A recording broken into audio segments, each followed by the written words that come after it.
Yeet. Yeet. Yeet.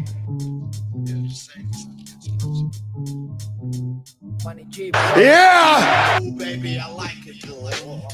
Yeah, baby, I like it. Ooh, baby, I like it, boy.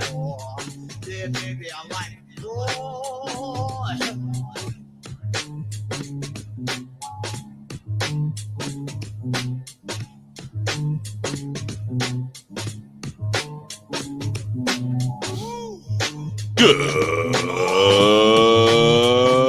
Good morning, good evening, good afternoon, or good night, depending on when you're watching this. Well, actually listening to this or playing it back, it doesn't matter, ladies and gentlemen. We are live here at HMG.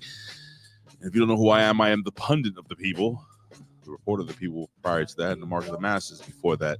Hey, speaking really, before I introduce anyone, I gotta call out that guy. What's his name? Justin Roberts, not Justin Roberts. You know what? Let me ask Jimmy T, my partner, Jimmy T from the PWC. What's the name of that little Jewish guy with the crazy hair and he shaved it off and he grew a goatee now and he does the talk shows and stuff?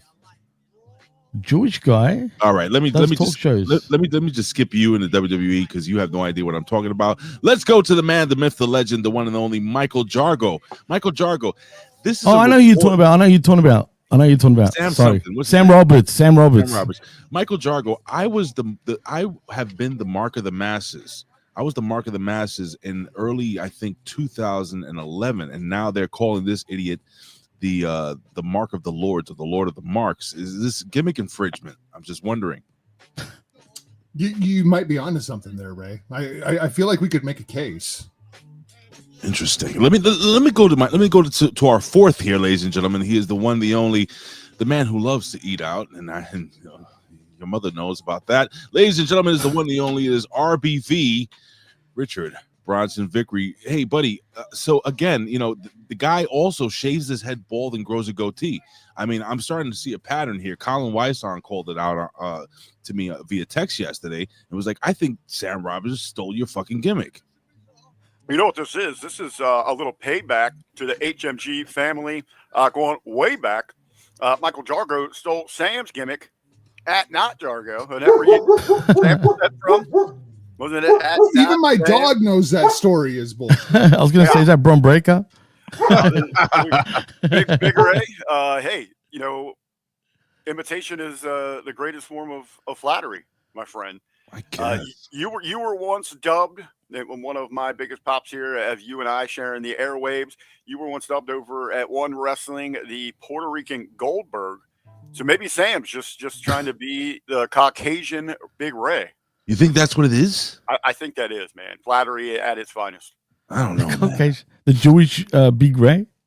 He was Puerto Rican Goldberg, is what they dubbed him when we used to do record-breaking numbers over at One Wrestling. Record breaking. Shalom. Record breaking. So, I mean, Cody? Yeet. No, not that one. The other one you say all the time. What do you guys want to talk about? We have a ton to talk about. Jimmy T from the PWC, who's here with me. Anyway, it's Monday. No, it's Tuesday. You know what that means, right? Is that what we say? The cool kids? Anyway. That's what the cool kids say. So much going on in the landscape of professional wrestling, but I have to really put it over that I'm pretty happy to have boys. They're back. Richard Bronson Vickery, Michael Jargö. We're going to talk some post-WrestleMania shit. We got dogs barking. We got Jimmy T smoking. We got Richard Bronson Vickery eating. I'm over here sneezing because I have terrible allergies around this time of year. So much to talk about, and we'll just jump right into this. So I know you and right now you and you.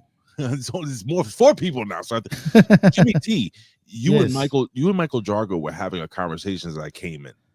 And I believe this conversation had to do with the Chinese karate wrestling from Korea being bought by formerly Vince McMahon and stuff like that. The WWE now, who is now owned by Triple H, or whatever, TKO. I don't know what's going on. What the fuck were you guys talking about off air? Well, did you not hear about Triple A being bought out by WWE? I did, but before I do that, I just want to quickly acknowledge the entire chat. I love you guys. Definitely. We're gonna run short on time, but I just want to give you a shout out. I love you all, everybody from Liz to Frank Speaker, Ass, Jimmy T's in the chat. Who else? J12, Dan Heffron, Lab Rat, Groose, Dan. I mentioned anyway. A bunch of people are going to be jumping in as we continue the show as usual. So I just wanted to say what's up to you guys. I love you guys. Interact here. Leave a like, subscribe, all the cool stuff here on the YouTube channel. Now, so you guys were talking about this whole thing, and then you went from them buying Japan wrestling to whatever to Mexico wrestling, and what the hell is going on? What are you guys talking about here? Well, The Rock, first of all, posted last week on, was it Instagram, right, Jargö? Of himself, and I'm sure you saw this, Ray. Everyone pretty much saw it. Of himself wearing a New Japan Pro Wrestling shirt with a Rubik's Cube right in front of him. Right. You know, thinking what his next move will be, basically. And, you know, if all the pieces fall into place yet or not. You know what I mean? Well, Right. And that's basically what he's... He had a Rubik's Cube, and it was all twisted up. And so The Rock has to make the Rubik's Cube perfect. Right. Oh, like he And did the only- WrestleMania. Yeah. We'll get there. We'll Oh. get there. Okay. Just making sure. Anyway, continue. Continue, Jimmy. No, go for it. Keep going, Jargö, because you know it better than I do. Yeah, If 'cause anything. you were talking about like Gato and Tanahashi and all this other cool stuff. It's complicated, right? Because the big rumor is that since they purchased AAA, that now they're also looking at potentially purchasing New Japan Pro Wrestling. Time out. Are you coming through your computer microphone, or are you coming through your? I should be coming through this microphone. Okay, you are. Okay, it's just far back. I'm sorry. I apologize for being rude. I love you. I love you too. All right, come on. So we were discussing the current working partnerships because WWE buying AAA presents a lot of interesting scenarios because New Japan Pro Wrestling works with CMLL, New Japan Pro Wrestling works with Stardom, and it sounds like currently what WWE, I think ideally would like to do is they've purchased AAA and they would like to purchase New Japan Pro Wrestling, and I think they would probably like to purchase one of the Joshi promotions, and that's probably where you jumped in, because there is currently a working relationship between Stardom and AEW, and there is currently a working relationship, so it seems, between Rossi's Marigold, which is a kind of a spin-off of Stardom, but is not owned by Bushi Road, which is the same company that owns New Japan Pro Wrestling. So I feel like it's that episode of It's Always Sunny in Philadelphia when Charlie's got all the little different strings pointing to all the different promotions that are kind of in play here.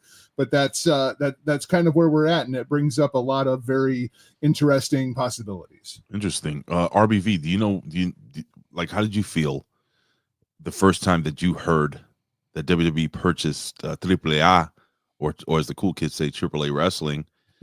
For me, it's a big deal. I got to throw it out there because I grew up watching Mexican wrestling, Spanish wrestling, so on and so forth. Not just WWE. It's kind of blows my mind.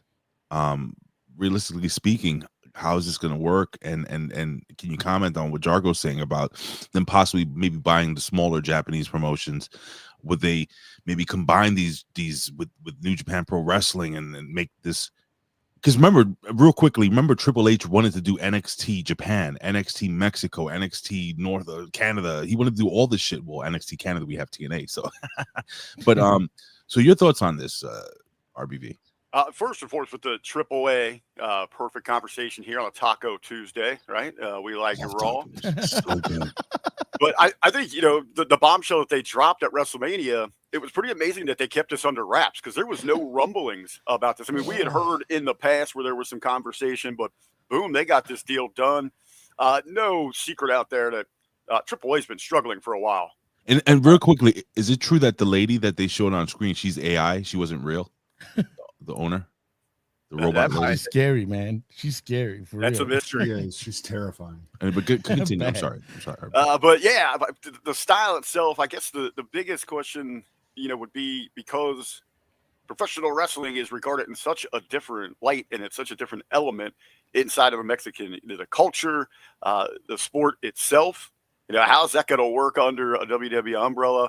But hey, it's that game of risk, man. Global domination. It's always been in the back of their mind that they wanted to establish their own camps.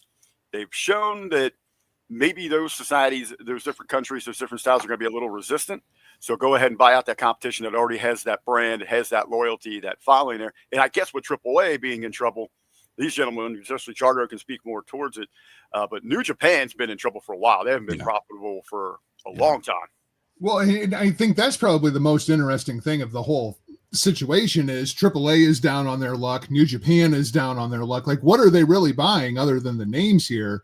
I don't follow AAA that closely at this point, but I assume Psycho Clown is still the biggest name in current Lucha Libre. Probably Vikingo, no? Vikingo? Alberto Del Rio is champion of that presents a problem. El Patron is the current mega champion. If they have any balls at all when Worlds Collides happens here in a couple of weeks, they bring in whoever's going to represent them. I don't know if it's Patron or what the case, but they put that title on El Americano. Yes. He just redubbed it the MAGA championship. The MAGA. Yeah. Gotta be. God. Make Americano great again. But as far as New Japan goes, New Japan's pretty much been in the toilet since COVID. Right. They've never recovered from the pandemic. They didn't adapt well to the pandemic. It was cool that they were running shows when nobody else was, but it kind of killed the promotion. And that was really a societal thing because Japan was so hesitant to kind of jump back into that pool of letting society reopen and get functioning. And they, let's be honest, they never operated like the West anyway. The masks were normal there before we heard anything about them. True. But now we've also had the AEW run on New Japan talent. We've had the yen just absolutely pummeling inside of the global markets. And now it's been announced that not only is Tanahashi on his John Cena farewell tour, Tetsuya Naito is leaving the company as of May 4th. So, and Bushi. And Bushi, but the Tetsuya Naito is leaving the promotion. Right. So they have no stars. They have refused to make any new stars in the past 5 years, which is what all of us New Japan fans have been absolutely screaming about. You know, Yota Tsuji should be a name that is kind of on the lips and hearts of all children, like Hiroshi Tanahashi at this point. Shooter just had his head shaved and they turned him heel because they don't know what in the hell they're doing with him. I mean, Uemura is kind of in the toilet at this point because Hiroki Goto is their champion. Anybody who has listened to me for any duration of time knows how I feel about fucking Hiroki Goto. What about Yano? Is he still there? Yano's pretty much semi-retired at this point. Oh, no. I mean, even when Okada left, there was nobody for Yano to play off of. So, I mean, the entire promotion is very, very down. AAA has a lot of legacy stars, but they don't have necessarily a lot of really, really great young talent. I mean, even Psycho Clown is in his early 40s at this point. Vikingo is absolutely a great get, and obviously they're planning on using him in some kind of a higher position. I mean, I feel like Vikingo got more over than Joe Hendry did at WrestleMania, but I'm sure that we'll get to that too. So wrong. I mean, it's a very, very interesting landscape inside of the world of professional wrestling right now, and I very well may be making up names. All right. I'm pretty sure they're all real. Really quickly, I'm gonna go to Jimmy real quick, but I think that they should definitely bring Yano back. And what they could do is instead of him passing the old DVDs that he used to pass out, he can pass two out dream matches that you could get. You could get Toru Yano versus R-Truth and Oh my God, Jimmy T. If this happens, you could get the dream match of all dream matches on the farewell tours. Hiroshi Tanahashi versus John Cena. And that is the dream match of all dream matches that nobody ever thought they would see. Well, what I was going to say was that instead of him passing out the DVDs and the CDs that he used to pass out, maybe he could pass out like QR codes, you know, like the cool kids do nowadays. for like, a download. Yeah, for a download. You know what I'm saying? But anywho, Jimmy, so, oh, and by the way, I've made an executive decision. I think we can go to about 12. So that'll be 2 hours. Anyway, so with all that being said, man, the landscape of professional wrestling is definitely changing. And again, we are going to be reviewing Monday Night Raw, April 21st, 2025. I want to give a quick shout out to our brother that's in the chat right now, the opinion haver, the vet. After the show is done, you can head over to he's going to be so mad at me. Oh, I know. Well, you know, I think he said something about you being an idiot. Oh, I must have been deleted. Head over to his his Twitch channel at Opinion Haver, where he is $2 Tuesdays along with Taco Tuesdays, as RBV Eats Out was saying. So you can eat your tacos, watch the vet play video games, and give him monies. So I'm just saying. So with the landscape of wrestling, Jimmy, being like shaken to the core. So what is the next? What do you genuinely think the next move is for WWE? We are going to have worlds collide with NXT and AAA. I mean, this is crazy town that we're living in right now, Jimmy. You just your thoughts before we move on to another topic. Totally shocking when I found out that they bought WWERAW. But what's even more crazier is I'm hearing that WWE might want to rebrand AAA into NXT Mexico. So really? Well, that would be a terrible idea. You can't do that. I agree, but don't be surprised if they actually end up doing that, because that was their goal, was it not? To do like what you said earlier. I feel like, why would you even buy them? Why not just go into that market yourself, open your own? They're buying the name. That's true. It's like Big Ray called TNA NXT Canada, right? Right. AAA can be NXT Mexico. You just don't call it NXT Mexico.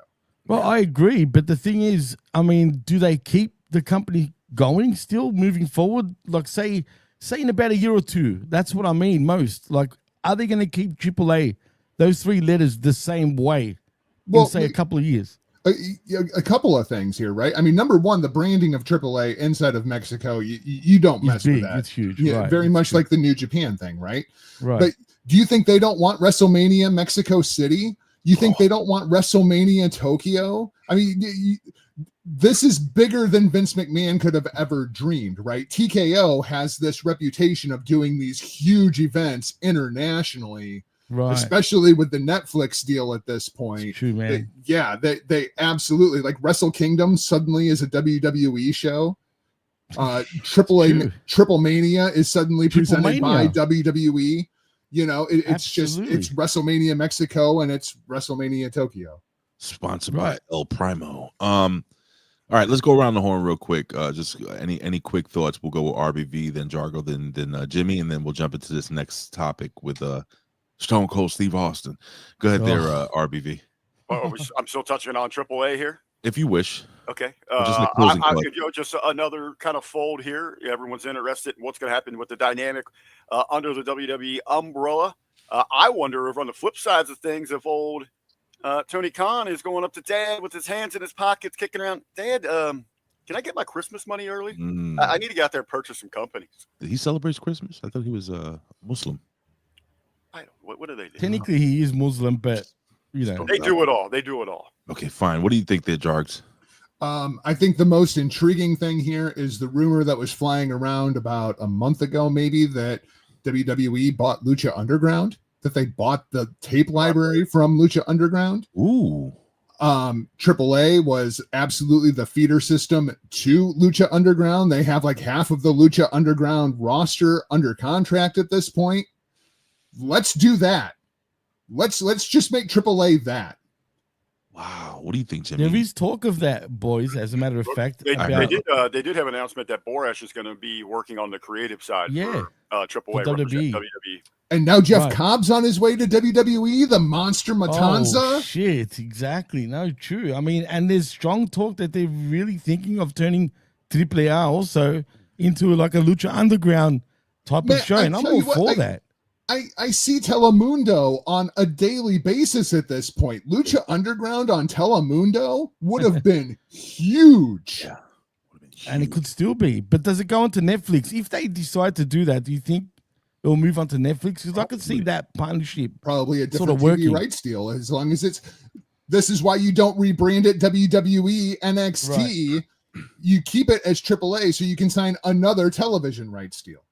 Absolutely. Or could they do what NWA did? What the NWA did, where it was NWA World Championship Wrestling. In other words, WWE presents like a slow AAA branding, sort of like switch over, if you know what I mean. WWE. TKO at this point is just an umbrella corporation, so I mean you can have as many mini corporations inside of that umbrella as you want. That's what I find interesting, because if you guys noticed, they didn't say TKO bought AAA. They said that WWE acquired AAA, which I find kind of interesting. That's the weird part, because they've got the TKO. That is a good point.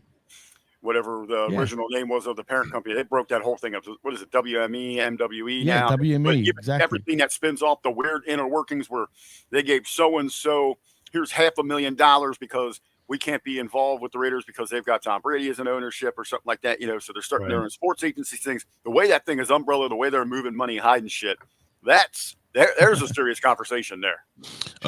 Professor Chalbala Cruz, he's very magnanimous and glorious. He says, but they would need Dario Cueto. That's a good point. But he's with MLW. Let me tell you something, brother. I how much is he making on the dollar? It could be real hard to buy that out. Yeah, I mean, they let me tell you something. WWE offers 50 cents in a hot dog. Here you go. We'll give you $500,000 in a little promo. We'll send you Trick Williams or something like that. For a night, they'll be fine. But anyway, we can go on and on and on about this crazy landscape of professional wrestling changing, but I want to just move on to, and again, maybe we'll talk a touch about WrestleMania if you guys have any questions, because I haven't said anything about WrestleMania over the last couple of days. But if you guys did watch WrestleMania, if you live under the rock, you know that Stone Cold Steve Austin drove his ATV into a barricade and apparently paralyzed the woman. Listen, I saw the fucking video several times.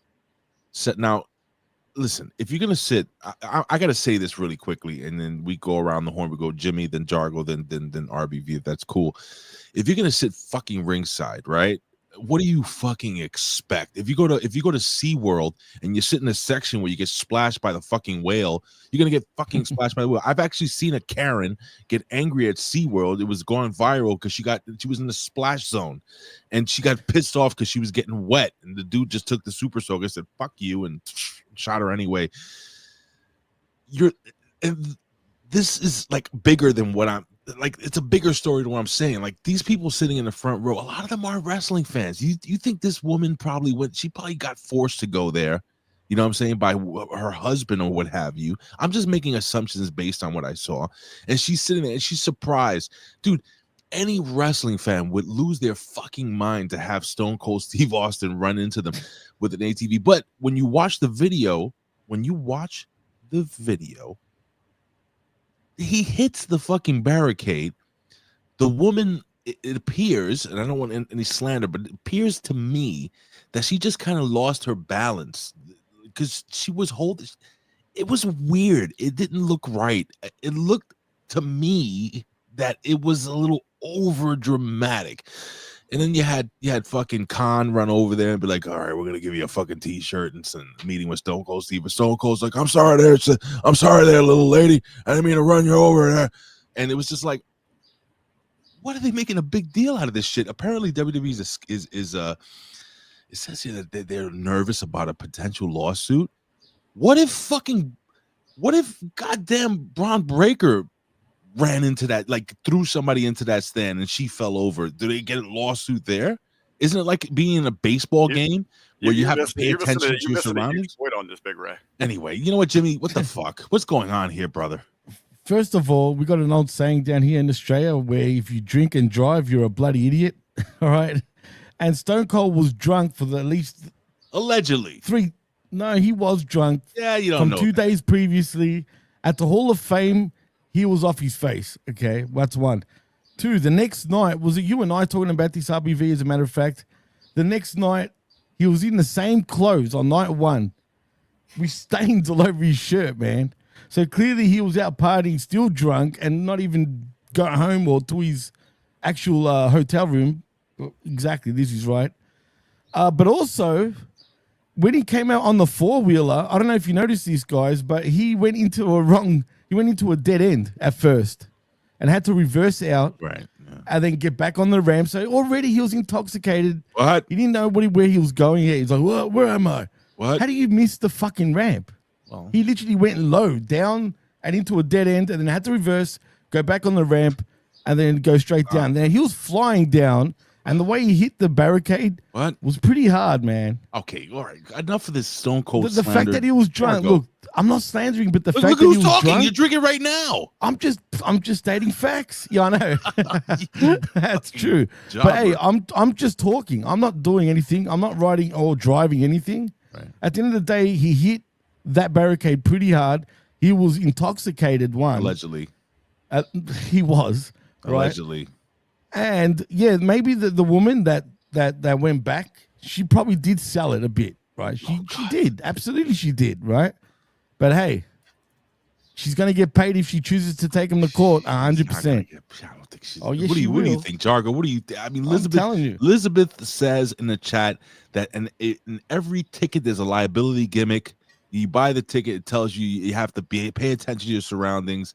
You know, shit could fucking fly out into the crowd. If The Rock, remember back in the 90s when The Rock used to take off his fucking thing and do the people's elbow?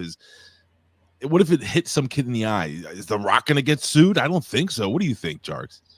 It's expected liability, right? So you can make an argument in court that this is something that you would expect to happen during a wrestling show. So if this would go to court, the defense would be arguing that, you know, somebody driving an ATV into my client isn't something that you would typically expect at a wrestling show. What?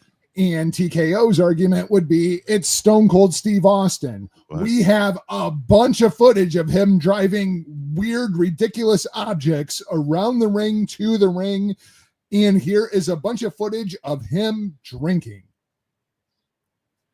Regardless, it doesn't matter. This is a multi-billion-dollar company, and a bunch of attorneys are going to go to her and say, here is $2 million in an NDA. 100%. Please go away. And that will be the last that you will hear about this. This is as much of a non-starter story as you're ever going to get, because this will be settled by billion-dollar lawyers. This is not an indie fan, you know, at an indie show, and Sami Callihan does something stupid and they get hurt. This is TKO and billions of dollars. RBV, you've signed a bunch of NDAs in your life. What do you think of this whole situation? Well, I'd just say to lend to what Vet was saying over there, this isn't a splash zone situation, right. And mainly because Shamu doesn't have a blood alcohol content of 4.69, while he's taken as a stage with an ATV running 100 miles per hour, doing 20 laps around the ring. But it is. Jargo's right. This is going to get solved in court. They're never going to hear this again. They had it peppered all over the highlight footage last night, but Stone Cold has given plenty of evidence. If this would ever see the light of day in a courtroom, Jimmy hit it. We're in the watch along. I hit it right away. You notice Stone Cold didn't change his clothes. You're right. It is stained. It is drenched.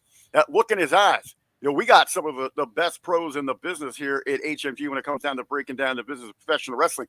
We also got a 30-something year, lifelong, knows what he's doing, alcoholic right here, and knows it when he sees it.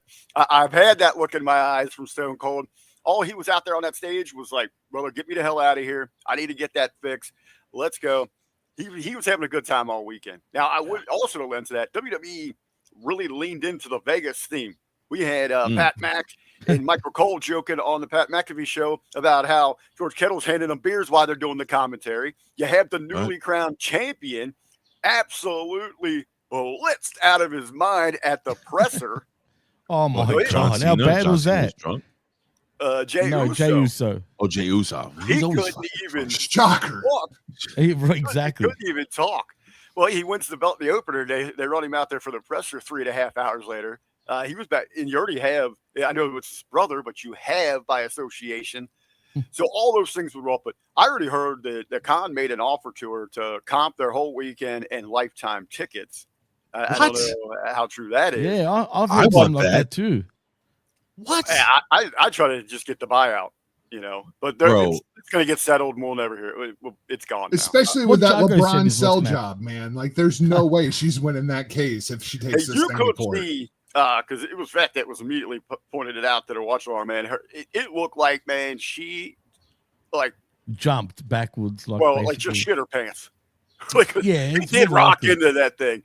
He was coming full speed at that. Yeah, Jey Uso is the other Uso that drinks and drives. Right, it's Jimmy, but still, you look alike. You got the association. Not a good look. I gotta run this back. We have to just rewind real quick because something I left out that's very fucking important about the whole AAA thing. And I know we're going back and forth here. There's not too much news, so we could pretty much focus in on Raw and we'll talk a little WrestleMania, then focus on Raw. Anyway, But Lucha Libre Online says that Jeremy Borash will be involved with the creative for AAA. That's a big deal. I'm going to go with Jargö, then RBV, then Jimmy. Didn't RBV said that before? Yeah, I said it. You did? Yeah. Yeah. We Oh. had this conversation. Did we? Yeah, we did. Oh shit! This is what happens when you drink on the job, brother. Shut up. All right, so let's fast forward. Is this like the old days where you got to take a break and go move your ATV from one side of the street to the other for the parking meter? I'm just fucking high on what do you call the allergy medications right now? Jesus, I hate New That York was the this call time. of the day. Anyway, so all right, let's see what we have here. Fightful Select, nobody cares. All right, let's talk about the Joe Hendry thing. I don't know if HMG, I didn't get a chance to listen to the Monday Locker Room. I don't know if anybody spoke about it. Okay, so we're gonna go around the horn. I'm gonna go with the negative Nancy here, who's shaking his head. No, I don't like Joe Hendry doing the WrestleMania job, and that's Jargö. And I'm gonna explain to Jargö why I thought this was awesome. And I have to, before you say anything, Jargö, I have to let you know that John Cena already put him over on social media. He put him over. Pat Mac. Randy Orton put him over. Pat McAfee put him over. He was on what podcast was he on? Just recently. McAfee's, wasn't it? Busted Open Radio. They all put him over, and they all thought this was the right thing. But Jargö, this is your opinion, and I'm not gonna say, because listen, just like pro wrestling news, I always say pro wrestling news is just a rumor. There is, I believe, no wrong opinions in professional wrestling except for yours. But you can tell me why. Why was the Joe Hendry spot the worst thing since Giant Gonzalez wrestling The Undertaker at WrestleMania? It was not bad for Joe Hendry. Oh, okay. Oh, thank God. It was bad for TNA Wrestling. Oh, why? Because Joe Hendry is the TNA World Heavyweight Champion, and Randy Orton beating him in 3 minutes. Oh, it's Randy Orton. Oh, yeah. Like, Joe Hendry is going to be fine. Joe Hendry is over. People love Joe Hendry. And this was totally on brand for Joe Hendry. He's the problem is he wore the TNA World Heavyweight Championship to the ring. He did. He was announced as the TNA World Heavyweight Champion. He was. This was a burial of TNA as a company, not of Joe Hendry as a talent. I feel like this does real damage to TNA, to where you're looking at this saying your best talent, your world champion, loses to Randy Orton in 3 minutes. That's where you are. That's who you are. And that's what you do. That is your role inside of the professional wrestling landscape. Joe Hendry's going to be fine. But when TNA loses Joe Hendry, because as Triple H said at the post-show press conference, I told Joe Hendry, this is just your first. This is the easiest WrestleMania moment that you're going to have. There's going to be plenty more. When Joe Hendry leaves TNA Wrestling, what is left? A company whose world champion lost to Randy Orton in 3 minutes. Joe Hendry's going to be fine. TNA is. What do you think about that, RBV? I'm going to say, you lean into it. Obviously, yeah, first and foremost, this is a magnificent moment for Joe Hendry, especially in the other sense. Hey, if I was him, I would have been on my way to Kinko's immediately, getting 8x10s of me eating those RKOs, and I'd have those ready to go right up the street from where I'm sitting. Because Henry's going to be hanging out with my buddy Ed Gonzalez and all those crazy SOBs at the Squared Circle Expo. As Mikey Mondo always said, when he went to the shows, the number one photo they bought, and they would pay whatever for it, was of Shawn Michaels super kicking him. So he's got a moment there that'll last forever. As we said, he is a made man, the praise across the board. But to Jargo's point, that this is a negative for TNA, I don't see it that way. Ben also agree with the yesterday's we talked about it in the Monday locker room. If I'm TNA, sure, right there and then yesterday, you had more eyes on your champion and that championship belt globally than they probably have had in a decade at least. Maybe More ever. than that. Probably Maybe ever. Ever. Yeah, I would say ever. Okay. Ever. Also, kudos to TNA Wrestling leaning into it here. They have a promo going on. If you head on over to their streaming, you can get like a month for like $1.99. Might even be free or something like that for promo code hashtag WrestleMania. So they're playing into it there. That's cool. You can fuel this into a storyline also, as some of the talent coming back and saying, hey, you know what? You're not worthy of that title. You embarrass us. We need a real man up there. And then parlay that into some big-ass champion that promises not to let that happen to TNA again. Moose? Moose already ate one on NXT, brother. That's right, he did, yeah.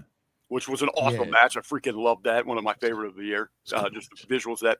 But there's ways to get into that.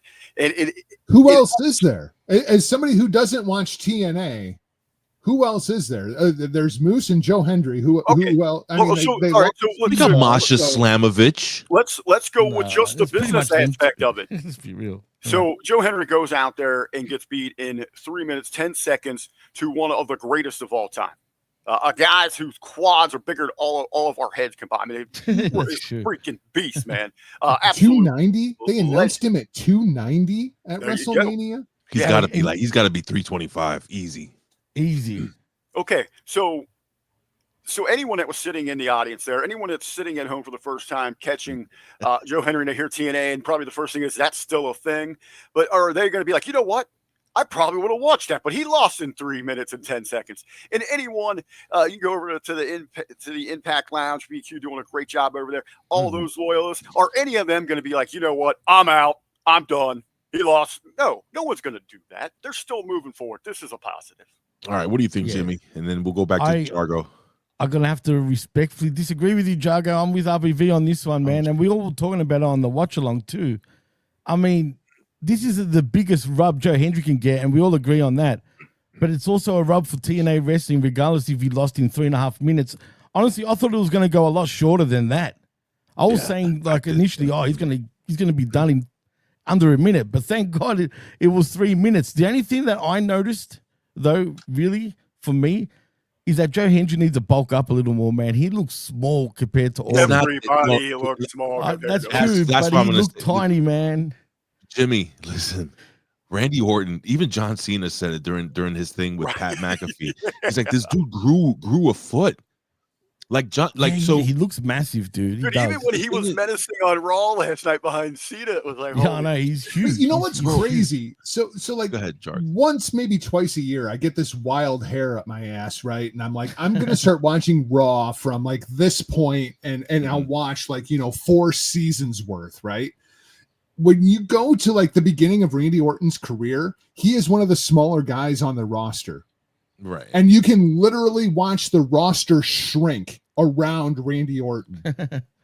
It's insane. That's a good point.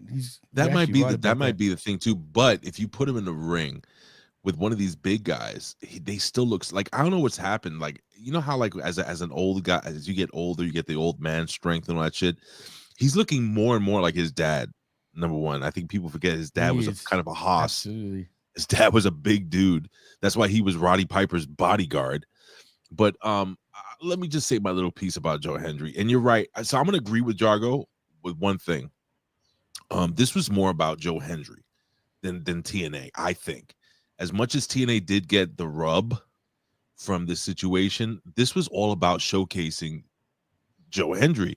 And people thought I was kind of stupid for suggesting it's gonna be fucking Rusev, it's gonna be Malachi Black, this was the perfect time. This was a moment, like, this happens in wrestling. We've heard stories about this 1,000 times where somebody gets hurt or something happens, like with Triple H. Remember how back in the day Triple H just spoke about this at the Hall of Fame, where Triple H was supposed to get the King in the Ring thing, but they did the whole gimmick in Madison Square Garden where he lost his spot, and then what came out of that? You got Stone Cold Steve Austin, right? That was meant to happen. Everything was meant to be. It was meant to happen.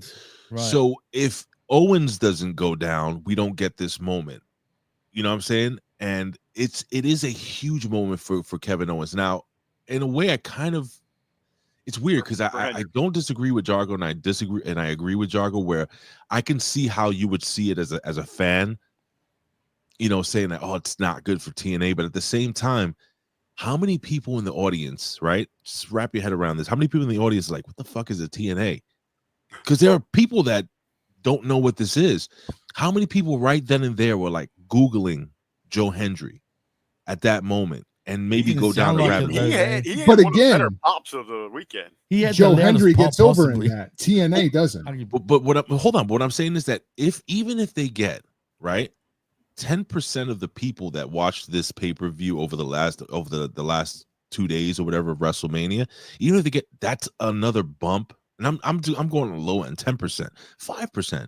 If they get 5% of the audience that watch worldwide, They that got never, 1%. They would double their audience. well, that's what I'm saying. So that's why I think it's not a lose for TNA. And although I as a wrestling purist, because I always feel that Jargö, you are a wrestling purist. You love it at its core. That's why you love, Chinese wrestling, Chinese karate wrestling from Korea. Damn it, I can't say it. It's been too long, Ray. When it was good. Now it's not. But neither here nor there.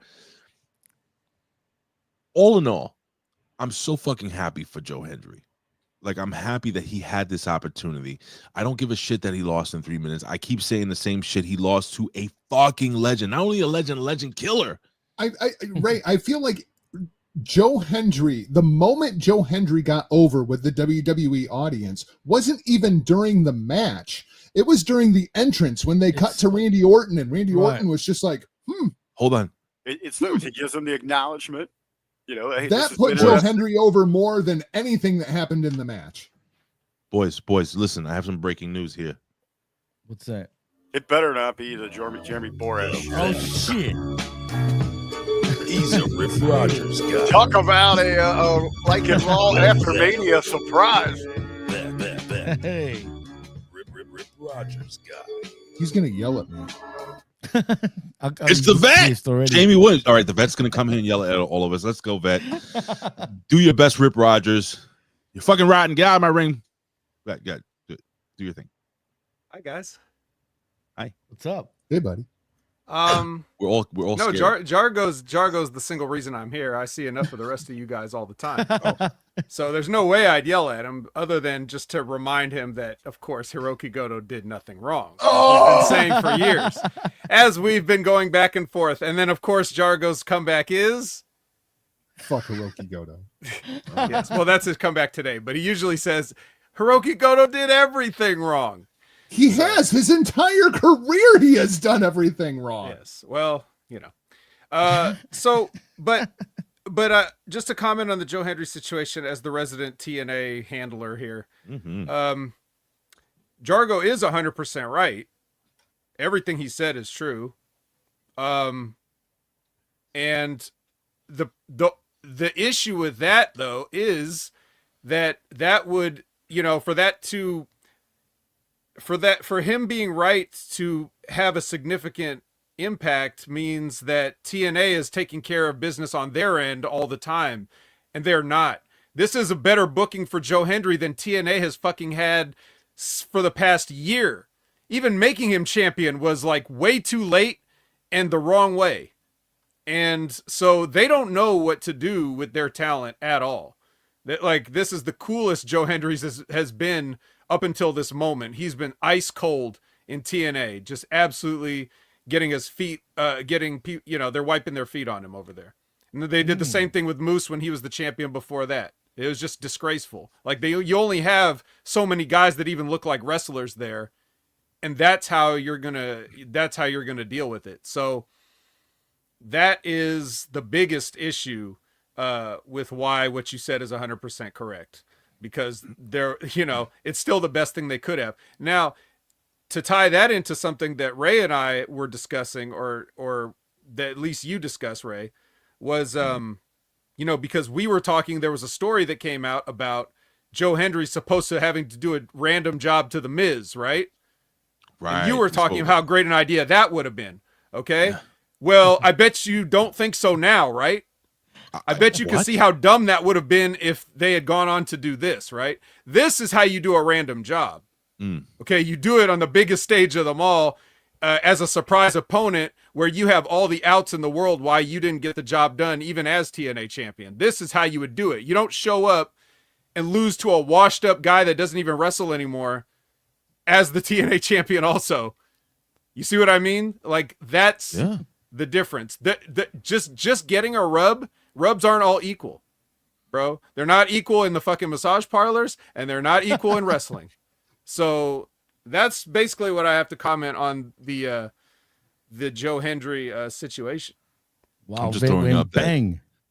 I'm just throwing up that for $34.99 you can get a Joe Hendry say his name WrestleMania T-shirt. Yep. No way. I'm And so that is fucking happy and for this that is guy. and that is to the Jargö 100% right. Joe Hendry's got over.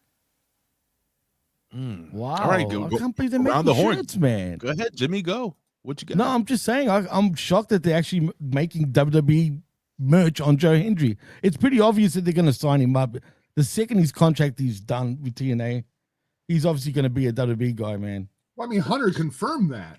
Well, yeah, he pretty much did. All right. but confirmed that. Absolutely.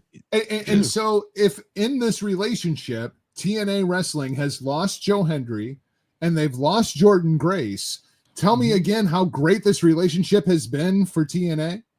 So you know what? As Right. the Let me resident, ask you guys keep saying that was so great. What did you expect TNA to get from this?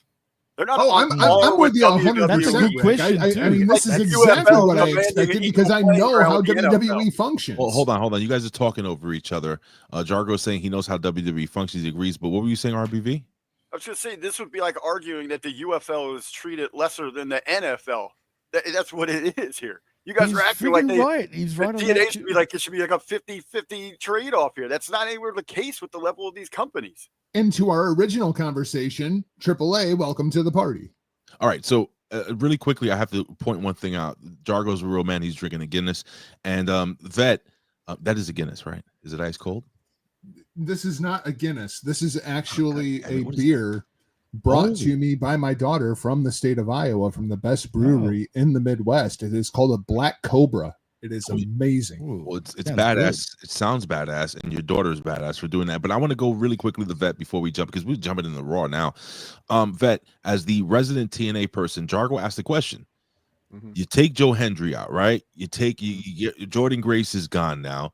Moose is still there. Like what other talents besides Fat Eddie does TNA have to offer to continue to build NXT Canada? They don't, because like I said already, they don't even know what to do with the guys there. What I look at this as, if I have to step back and look at the totality of the landscape, what I'm looking at this as is WWE throwing life preservers out to talent. Let's get Joe Hendry the fuck out of here. Let's get well, they shouldn't have got Jordan Grace. They got the wrong chick. It should have been Masha. They threw the life preserver to, because she's right now she's the knockouts champion and the coldest she's ever been. Like you get a championship belt in TNA for your career to die, basically. There, when that's supposed to be all you've got. So I just think that if the WWE has to pillage TNA for what talent they have, they're doing it for that talent's own good, and even TNA's own good, because it's not going to make a difference. TNA can't do anything with them anyway. It's not like it's not like these guys are drawing houses. The reason that they're drawing houses is because WWE is putting their name in their mouth. It's not because they've made stars out of fucking Joe Hendry and Moose. It's just not. They're like, oh, I heard of these guys on WWE. Let me go check it out. Like, that's why people are showing up. And at Unbreakable, which is the most recent premium live event that they did, that place was like half empty on the hard cam side. Ooh. So people have already sampled their wares and decided no thank you. And that's the situation that TNA's in right now.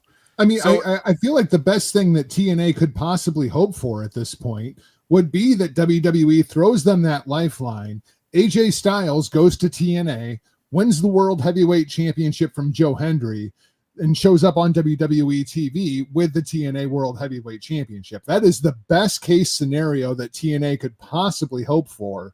And then have AJ just bury the entire company. Have that be AJ's gimmick. Like him and Cross go down there and just bury the entire company. Ooh. And then I just like that. pillage whatever they want from it. I mean, I feel like that's kind of where the WWE TNA relationship is. All right, I think let's close this out with Jimmy, and then we're gonna jump into Monday Night Raw unless somebody else has something else to add. Jimmy, Oh, no, I've got nothing else to add about that, man. These boys are the experts when it comes to TNA. And I can't say anything more than what they've already said, because really they're both right. There is no right and wrong here. Again, it's professional wrestling. Everything is just an opinion, and we have the opinion haver. We have RBV, we have Jargö, we have Jimmy, we have me. And ladies and gentlemen, it is time for Raw after WrestleMania.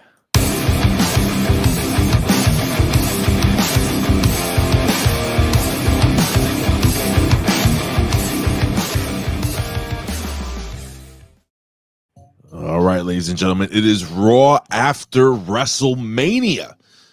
This is Monday Night Raw, April 21st. Just happened a couple hours ago, ladies and gentlemen. Monday Night Raw came to us live from the T-Mobile Arena in Las Vegas, Nevada. By the way, I hate Las Vegas. I've been there a couple of times now with my wife. It's too much walking, not enough humidity, and my skin cracks under the water after I taken about 2 showers there. With that being said, ladies and gentlemen, the show opened up with the face that runs the place, with the greatest of all time, by God, the undisputed WWE World Heavyweight Champion, the great John Cena. I'm just gonna go straight to Vet. Vet, I know that you are a huge John Cena fan. I know that you have a ton of merch that you don't wear on live. The only thing I've seen you actually wear is the Chase U shirt. But I know you have multiple John Cena shirts in multiple colors, wristbands, headbands. You have the fucking little gimmick he wears around his neck. I know. But what did you think of this promo as he explained to us how disrespectful the world is to him, and how he only had 36 dates, and how time flies, and now it's only like 20 something dates left, and he doesn't have to wrestle. He can just do this and just talk on the microphone.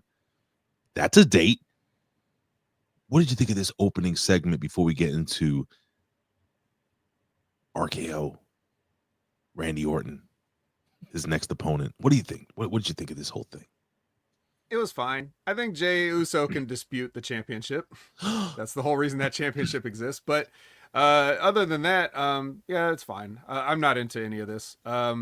I will say the last thing anybody wanted to see in 2025 was John Cena, Randy Orton, part 56. But you know, I guess there's really not that many other ways to go, because well, I mean, you painted yourself into this corner. Well, listen, I mean, Randy anyway. Orton. Well, we all. That's a story for another day. But let me go to RBV. You know, you got Randy Orton.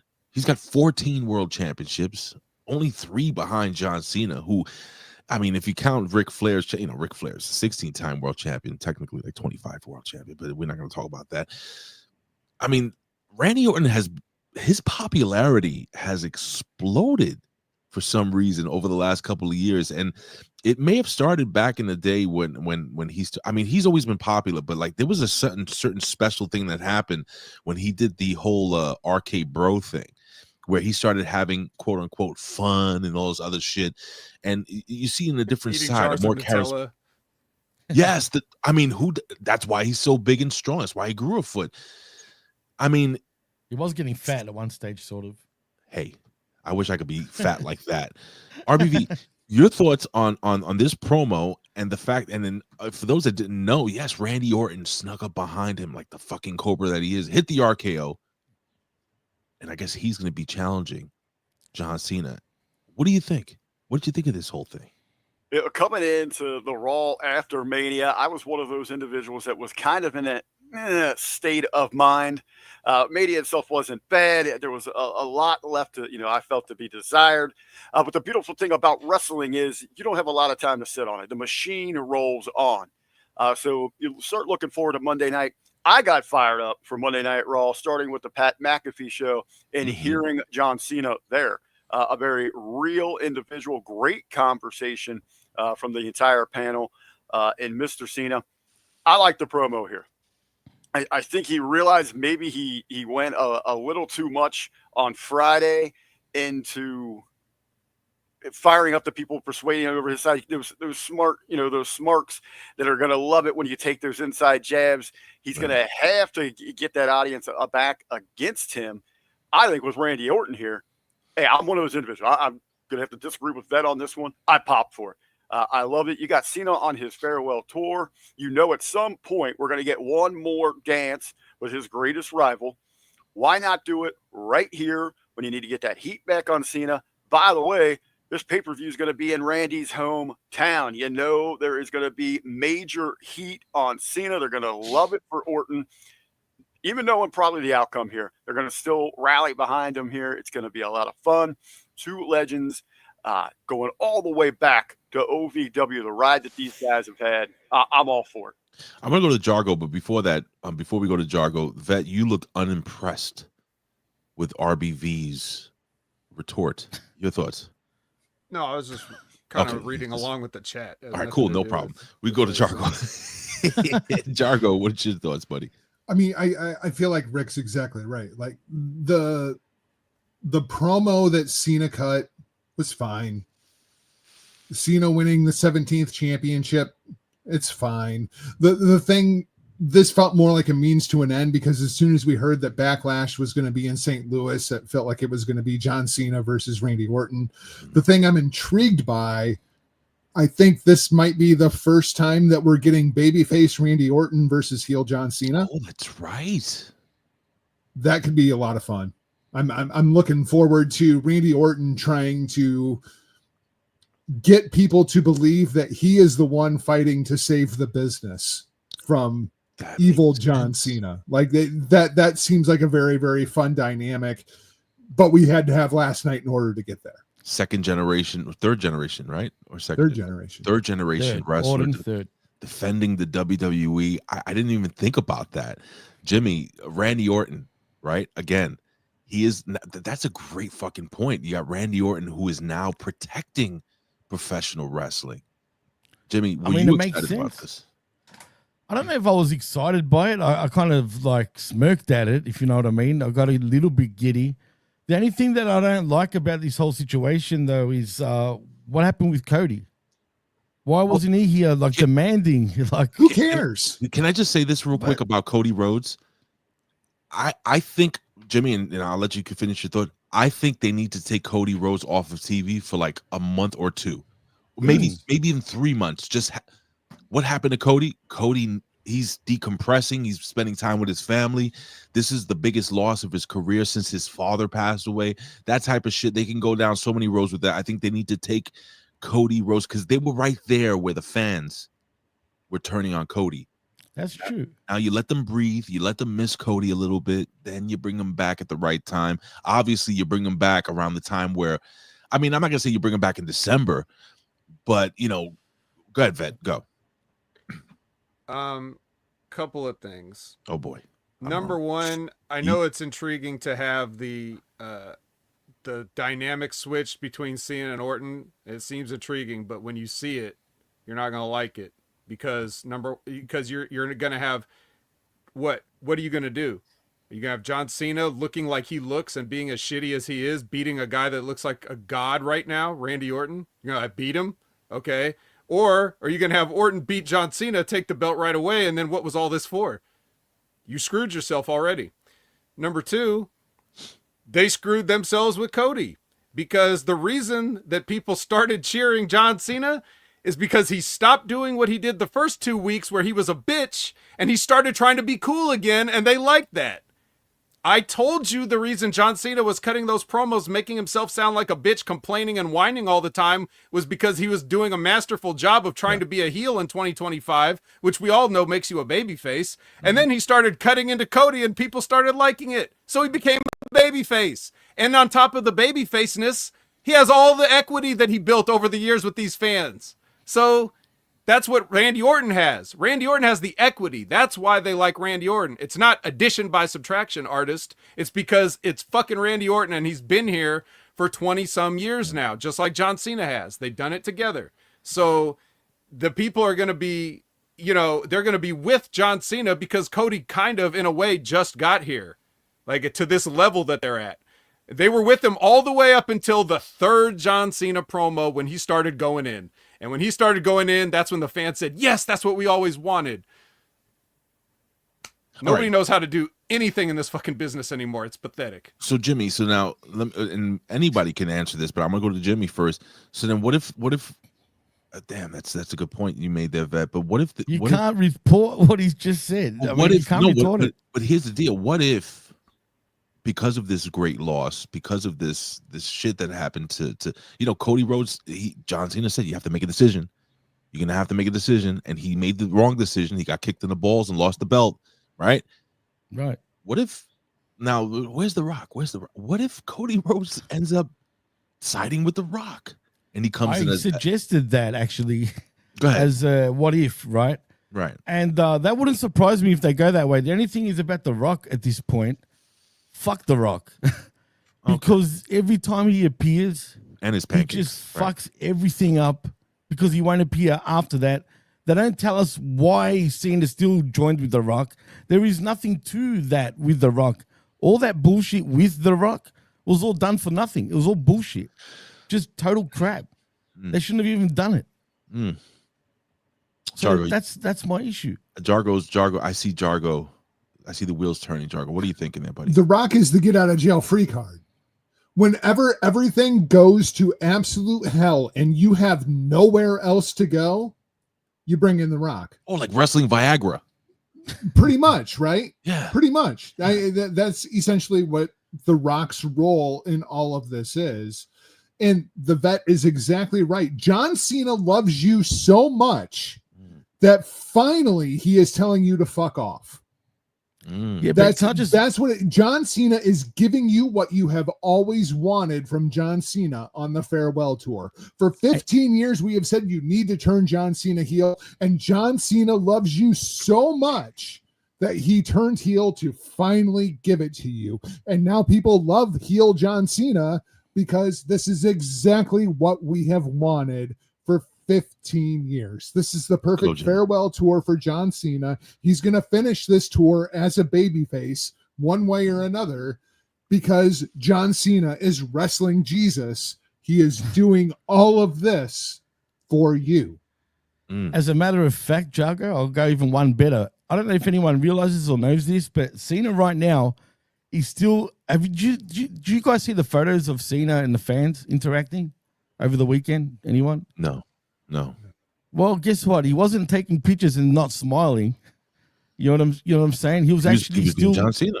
He was being John Cena. As a matter of fact, he was even still doing make-a-wishes. He was telling everybody that I'm just a character on television. You know what I mean? What you're seeing on TV is not who I am right now. He's still doing. He should pull the John Cena Marshawn thing. Lynch.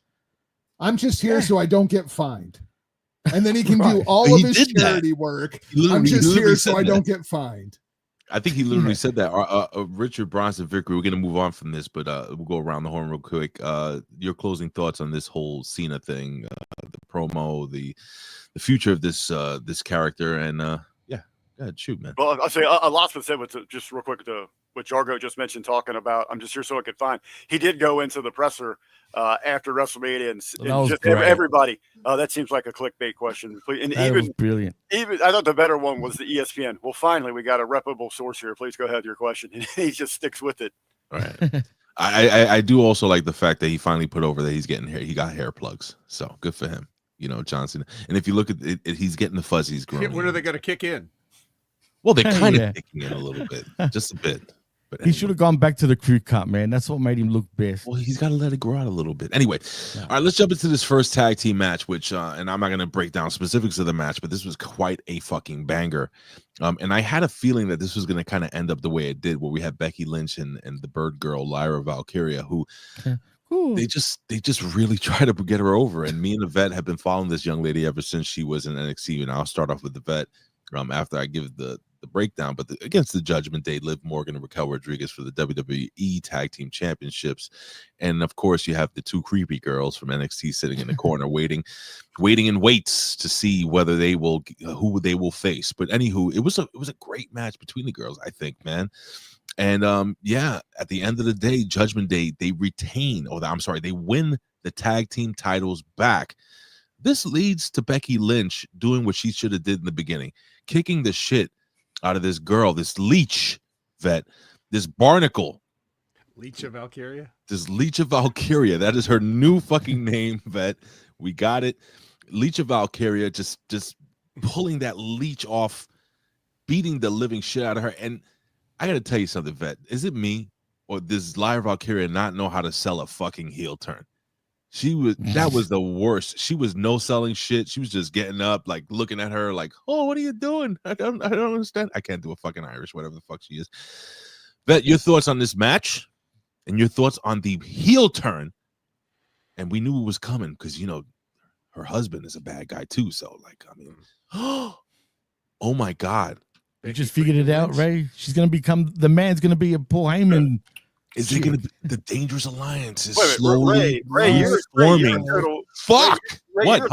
You're a total dickhead, so that has to make your wife one? Yeah. She married a dickhead and makes her a bigger one. Yeah. Especially when your dickhead husband is involved in the most important storyline in the entire company. Wow. Yeah. All right. So cool. I You have just to hit do me, that. Vet. Your thoughts on the match itself and just quickly like the heel turn and how bad. the match itself. I wasn't watching that shit. Oh, damn you. No, I mean, I heard it. I listened to it. I Sure. glanced at it. It Why was not? there. It was there. Look at but the main point was the turn, which I don't like. I don't mind the turn itself, but like I would have rather seen it. It's just, I mean, don't all four of you guys, aren't you just tired of like, hey, we're all smiling at Buddy, and then I lose one match, and then I'm instantly punching you in the face. I'm just it's been done 1,000 times. What I would have rather seen is a slow tear down of Lyra Valkyria that Becky's like her facetiousness is slowly exposed over a period of weeks, so that it's like, you keep disappointing me. I didn't come back to this to help you out just for you to let me down all the time. Like, you start out being like, somewhat big sisterly, and then all of a sudden, next thing you know, now we're getting in, I'll show you how it's done, that kind of a thing. Instead, we got none of that. We got every turn ever. You couldn't tell the difference between this and any of 1,000 other turns that have been done when people have no creative ideas and they're creatively bankrupt. Let's go to RBV, then Jargö, then Jimmy. Let's go. What do you got in this match? What did you think of this heel turn? And Vet, I asked the Vet the question. Maybe you can answer it. What did you think of the way Bird Girl didn't really like? It was kind of an awkward turn. Like she didn't really sell anything. She was just staring up at Becky Lynch. Like, how could you do this to me? Like, it was just so corny. I mean, very bad, I think. But maybe you found good. Agree with Vet. This should have been a long-term story, slow burn. They fast lane this thing in 24 hours. Would have been a bigger deal if you would have seen like that turn happen at Mania instead of everything just rushed into 24 hours inside of itself. Bird Girl herself, I am terrified of birds, so I have not paid any bit of attention to her. I do want to take this opportunity inside this match to one more time put over the greatness of Liv Morgan. She is hitting on all cylinders. We have watched her go from a girl to a woman. She knows understand her moveset's great now. Her body language was great. She knows how to use her look. She is great in a role player position. She can take the spotlight. She is the money in this division. And to me, she shined the brightest here, even though this was about trying to get that swerve, that oh my God moment for Becky and set up whatever with Lyra. Jargs, we have the two gentlemen here saying that they fast tracking this. How do we not know that this little barnacle has been annoying Becky Lynch ever since she's been in Becky Lynch's wrestling school or wherever the hell she was at? She's known Becky Lynch half her life probably. How do we not? Is that where the story's going to go? Is Becky Lynch going to get on the microphone like, you've been a barnacle the entire time? I'm tired of you. You're fucking imitating me, and now you're a fucking bird. Like is she gonna shit on her? Like just say like you've always annoyed me. You've always been a pain in my ass. You suck. Like what's gonna happen moving forward? Where do we go with this Becky Lynch thing? I mean, I hope so. I don't think it's going to, but I hope so. I mean, I hope there's some kind of logical explanation other than we lost a match and so now I'm going to turn heel on you. I don't think there is. I hope so, but I don't think so. What if they won the match? I mean, the Vet is exactly right, as he usually is, right? Like, this should be a slow burn. This should be like this long-bearing storyline, but Becky Lynch is married to Seth Rollins, and we have to fast-track this because we have to have them on the same side so people aren't asking questions. I mean, like I feel like it's nothing more than that. That's it. Well, Jimmy, you're the Well, perennial baby face of this whole HMG Really? gimmick. Your thought? Yeah, I mean, you haven't turned heel yet. What's your deal? What do you think? True. Well, first of all, I just hope they didn't do the turn because she's going to go away again and Ooh. take care of her kid. Becky Lynch, you never know. No, She could. She's probably not going to do that, but you just never know, man. Because she had her kid with her even at Mania, but By the way, doubt that will happen. By the way, the kid. Listen, She parenting took 101. over. Jargö, you're a father. Would you have not told Don't that bring kid it. to shut the fuck up and stop playing with the microphone? I'm sorry. She was my getting God. shitty, man. It was awful. Oh my god, I was Becky getting was frustrated. Becky Yeah. was getting shitty. You could see it in her face. Yeah, why did she 100%. just punch her in the face a bunch of times? Yeah. I mean, you Damn see how rude. little tolerance she has for any bullshit. So clearly, Well, I she can doesn't say take Rue, shit from no Rue one. definitely got the mic skills from her mom. Oh, It's terrible. I would have just pushed the kid off the. Imagine she just threw the kid down on the ground. The kid's crying. Well, Rue did. She just threw the microphone at one point. She did, yeah. Seth Rollins. actually Seth did. Rollins walks in, like, kind of creeps in under the She was camera. even bitching that her husband wasn't around to take care of the kid. Apparently, that's why she had Rue. Apparently, that's Paul what she was Heyman- saying on the. Yeah, that's why they got Paul Heyman, Mr. Belvedere now. Paul Heyman Right, should have exactly. came in and taken the kid. Mr. Belvedere. That's great. Yeah. All No, right. but in all seriousness, she will join Heyman's whatever band of collect. I don't know what the hell it's Dangerous called. Alliance. Is it going to be the Dangerous I Alliance hope again? Do you so. think? I think so. I I wanted to did be the suggest Paul that a while Heyman back. family. Like Oh, the Bobby Heenan family, like the Heenan family back in the day. It's a family. It's a family. It like could family. be. I mean, yeah, why not? It works. You know what I mean? The La Familia. But if only he was Italian. But yeah, definitely because they need a female probably in the group, do they not? Yeah, they do. Wouldn't it of make course. more sense to have a Dangerous- female in there? So Alondra Blaze was part of the Dangerous Alliance. right, exactly. Back in the day in WCW. So I'm now sorry, Medusa. My bad. whatever you want to call her, but at the end of the day, yeah, Becky would join that, and we probably more than likely are getting a new version of the Dangerous Alliance, and I'm cool with that. I love it. Actually, Well- if anything. Why do we always have to have new versions of everything? Go ahead, we got to Ben. have a new NWO, a new corporate, a new. I know, Dangerous but not Alliance. many fans. That's all you guys unless, talk about. but the thing is, fans below our age group probably don't know what the fuck that was. That's fair, right, Vet? yeah, sure, it doesn't matter that we could show. Obviously, they're counting on us to tell us the story after we get the, But Sonic the Hedge Rat made a comment there. It said, "Make the alliance complete. Bring in drunk Stone Cold." Yeah. Why not? He could just run over people with the ATV and said he did it for the And Rock. also- All right. And also Yeah, shout outs to Lab Rat, who said Seth was mad Lyra didn't let him borrow any outfits, so he sent Becky after her. That's absolutely terrible. I hope Becky comes out with wings next time. All right. So speaking of new and doing things new, we have the New Day, and they come to the ring, and they're cutting their promo and thanking God that the New Day are the tag team champions of the world. But then you have the super hot Maxine Dupree come down to the ring, and she's like, "Well, you haven't beat the little Chinese guy and Fat Boy over here, Otis and Tozawa." So then they're gonna make a match, but as the match is about to start, ladies and gentlemen, the lights go out.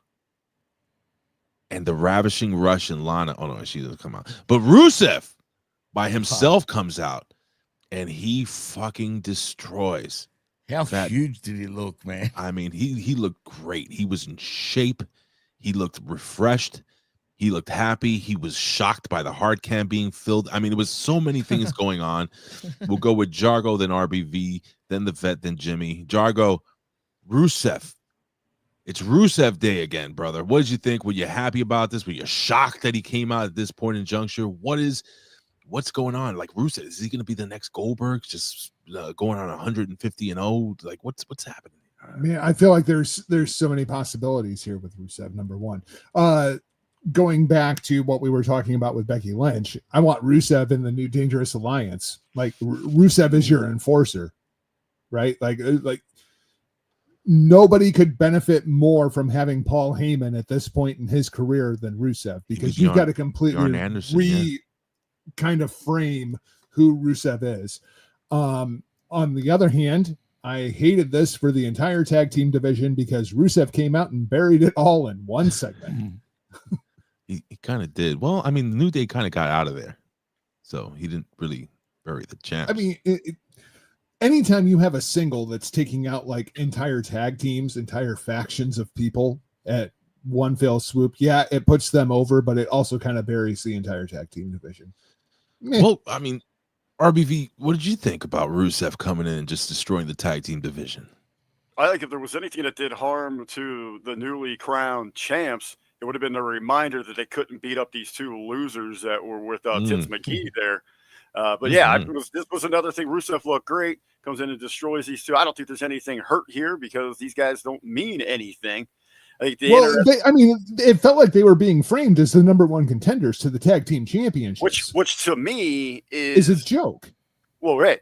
That's the major issue with that tag division, that these guys would immediately come out here and demand something from the champions. That's a bigger question with the tag divisions inside of WWE. Out here, kind of cool to see him. He did look great. I don't know, outside of the initial pop and you get a little bit of the chant of Rusev Day, where does he fit in? Where does he fit into the picture here? Is he just going to kind of just be annihilating people running through him? I don't know if it was on TV or did I see it on social media? All this shit's blurring together after 4 days, but you know, he's finally after 5 years, he is back to take what he has always wanted, what he has deserved, and that's everything. So is he going to kind of float before they find a direction? I guess that's where the interest is with him. Well, Vet, we already have a guy that's doing that, and that's Bronson Reed, and he'll be back soon. Have we forgotten that Bronson Reed was the guy coming in just crushing people and destroying the entire roster? Is there any chance that they would bring in Rusev's twin brother Miro to tag team, and maybe they run the tag team division? What do you think? Only if he wears his Minnie Mouse shirt or whatever the hell. Okay, and the blonde hair. Well, Ray, could that be a direction? Could that be a direction for Rusev, that him and Reed get together and enter that tag division? So we have some monsters and muscle in there, maybe something of some credibility. Butch Reed? He died, didn't he? Bronson Reed, right? Oh, Bronson Reed. Okay. I forgot that he even existed until you mentioned him. Until I mentioned him. Vet, your thoughts on Rusev's triumphant return to the WWE? You seem incredibly excited about this. It's corny as fuck. Oh, shit. Corny as fuck. Why is this like, why couldn't we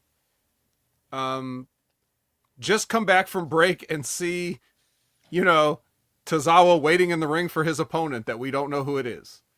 But why would you also have a match, I guess you're not busy after WrestleMania. You didn't have the card set up, so we can just freestyle this whole thing. So we have an impromptu tag team match between, if the New Day weren't called out, we wouldn't even be having the match in the first place. But then we just send Rusev out with, in his full gear just to disrupt all this with music, not his old music, but new music and everything.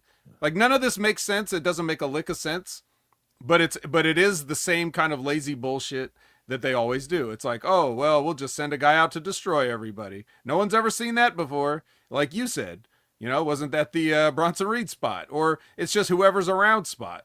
Let's do that. If you want to get a guy over with a re-debut, then don't overthink it. Don't overbook it. Just let it be like, hey, we scheduled a match. Surprise. Like you're doing the fans a favor. Not that you insult everybody's intelligence by having not one, but two impromptu situations in one segment.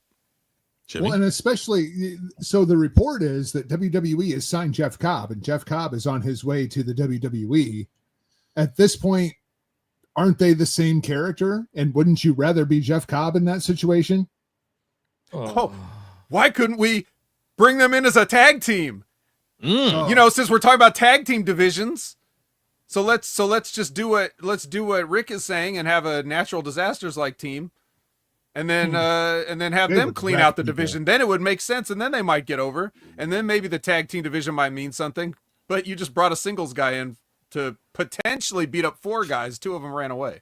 I mean, Jimmy, now I'm here for the Rusev and Jeff Cobb tag team. Like, I need that in my life. Well, let me ask you, Jimmy, do you think Cobb Day will get over? Cobb Day, oh my God. I don't know if that will get over, but the New Day versus Cobb Day, yes, all day. God, that's ridiculous. But anyway, the thing about Rusev, I've been pretty vocal about this myself. I honestly didn't give a shit about him anymore at this point. Oh, no. Even though he was back, I just didn't. I mean, I'm pretty sure it was the vet and myself talking about this a few weeks back. Probably. About Miro possibly, doing the jump and whatnot. And for me personally, I just didn't care. And I thought WWE wouldn't even care for him, but clearly I was wrong about that. And they do seem to care about him. And here he is. He's back. This week they care about him. Well, yeah. Look, I don't know how far they're going to go with him, to be fair, yet. I mean, the Jeff Cobb, Rusev sort of combination, Cobb Day, Jesus Christ, can't believe I said that. Works. Does have a good ring to it, and it does sound intriguing. And they're both roughly the same size, so, I mean, why not? I mean, they need something in the tag team division. Let's do it, because, by God, they need it. They just put the natural disasters in the Hall of Fame. Why not Cobb Day? It'd be like, dude, seeing those guys as a tag team would be like watching two guys play baseball with human beings. Jeff Cobb would throw them into Rusev to get clobbered. It'd be great. If you're picking one for the new Dangerous Alliance, do you take Rusev or do you take Jeff Cobb? Oh, you take Rusev. I think because of personality. But I do like Cobb, though, in that position because he doesn't say much. Who needs Paul Heyman more? It'll be Cobb then. Right. I think I take Jeff Cobb. I think I'd take Jeff Cobb. All right. Only because of the enforcer part. Neither one. Really? Neither one of them go to the Dangerous Alliance. They are a tag team, and they're both goofy idiots in real life, so that they would have the best promos, That's too. True. I just bring him back. It'd be RK Bro with, like, super heavyweights. I just bring Rhino back. Anyway, all right, let's jump into this next match. We have Io Sky, the reigning and defending women's champion of Monday Night Raw. She comes in, she points at herself and shit, and she's like, she's, she does broken English. What?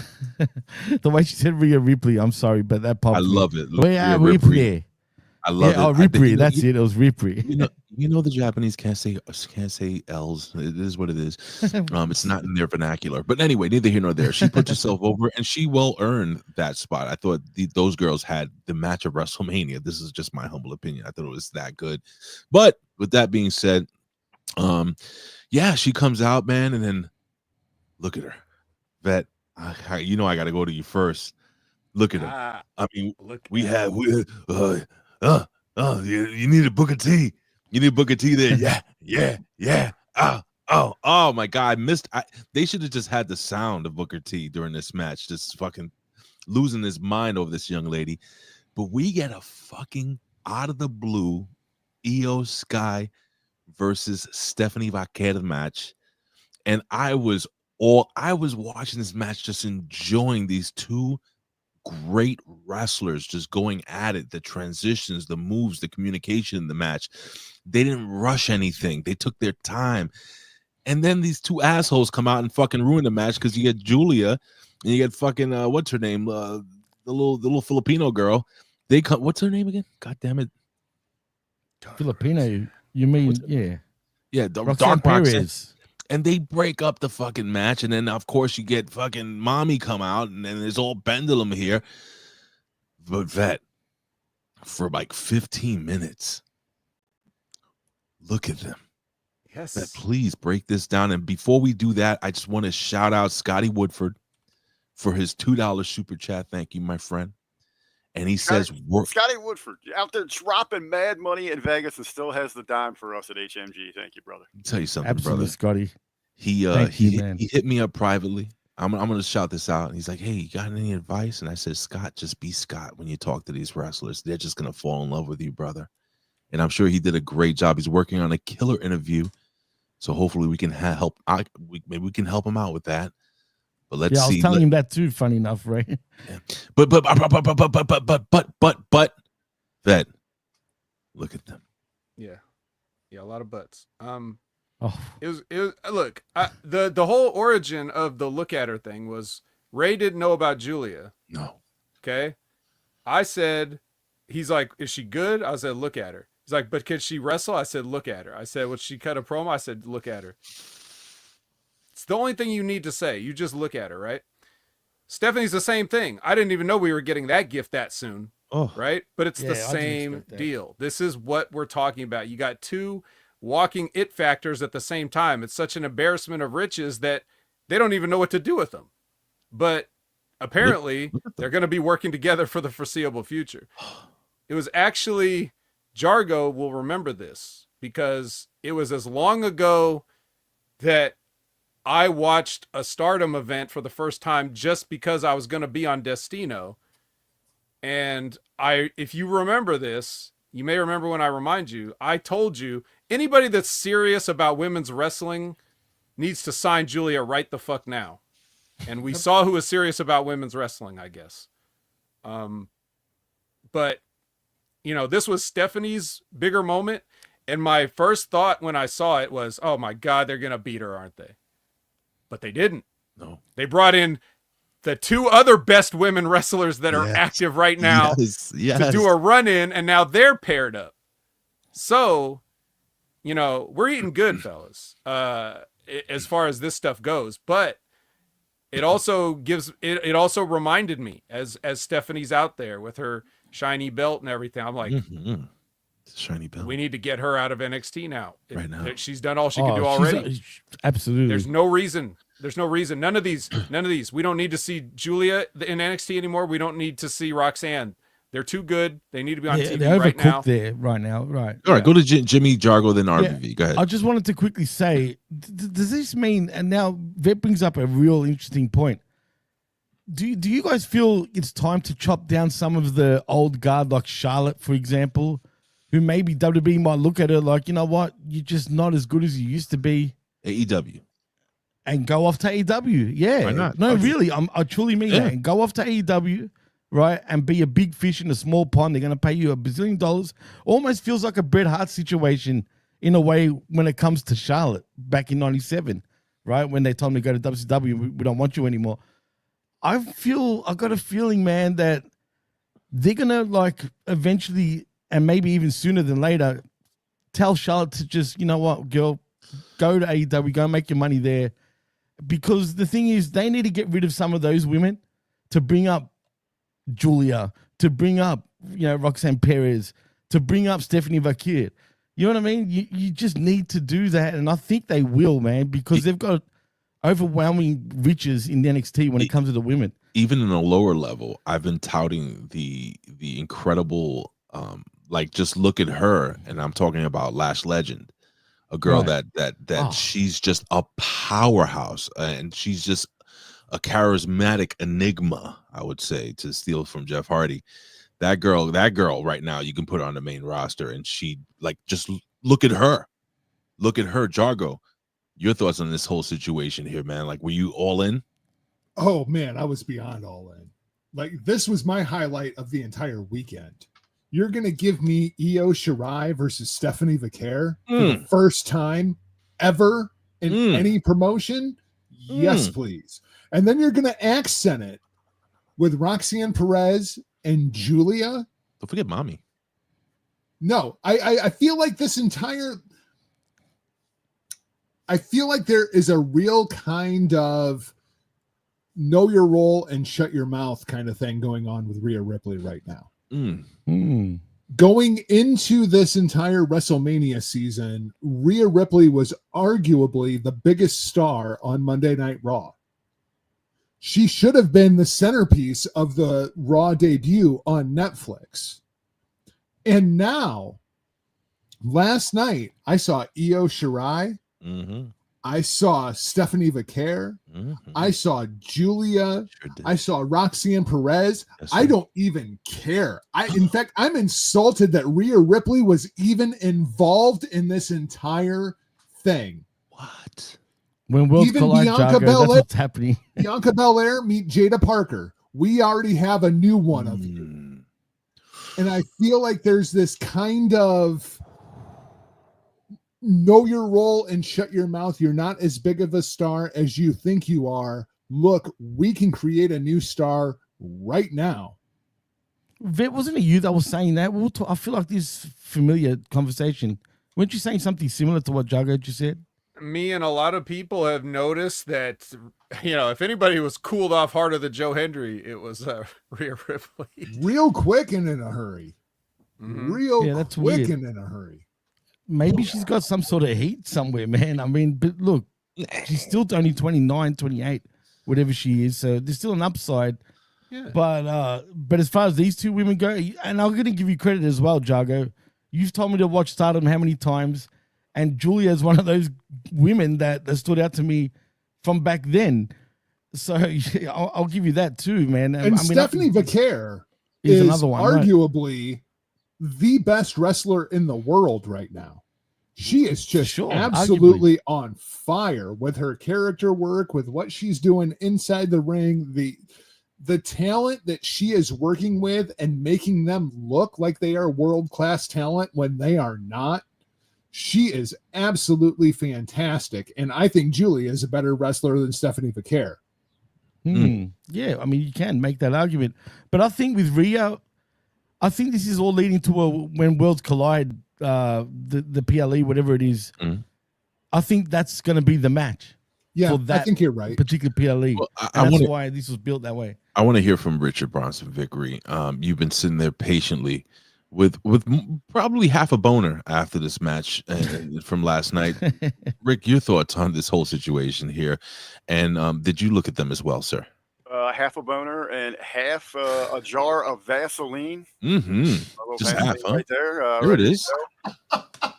Yeah, absolutely. To speak to Rhea Ripley, you guys prepared. are exactly right. Ben and I talked about this yesterday on a Monday locker room. It really seems that, when she came back after the injury, maybe she, it seems like she's lost track of who she is inside of this company, doesn't fully understand this character anymore. It seems as when she got more active on social media, interacting with fans, you've seen her more out there with the hubby, fiance, whatever the hell that case might be. There's some kind of disconnect there. This match stuff, you guys loved it. I was into it. One of the things, just kind of take a different perspective here, looking at it from a marketing standpoint, when they came out here, immediately for me, those vibes were going back to AJ Lee and Paige when we saw the NXT champ coming out, and you're thinking maybe we might get some kind of quick change. They start going at the match. The crowd is loving it. Yeah. I would have loved to have seen the commentary really hop on this thing, start putting over how big of a deal this actually is. You know what, guys? Even though Netflix is a little different, but we're going to take some kind of brief break here. Hop on your social media. Let everybody know what is going on. That's going to overemphasize how big of a deal it is that these two are coming together. You're going to smile to the finish.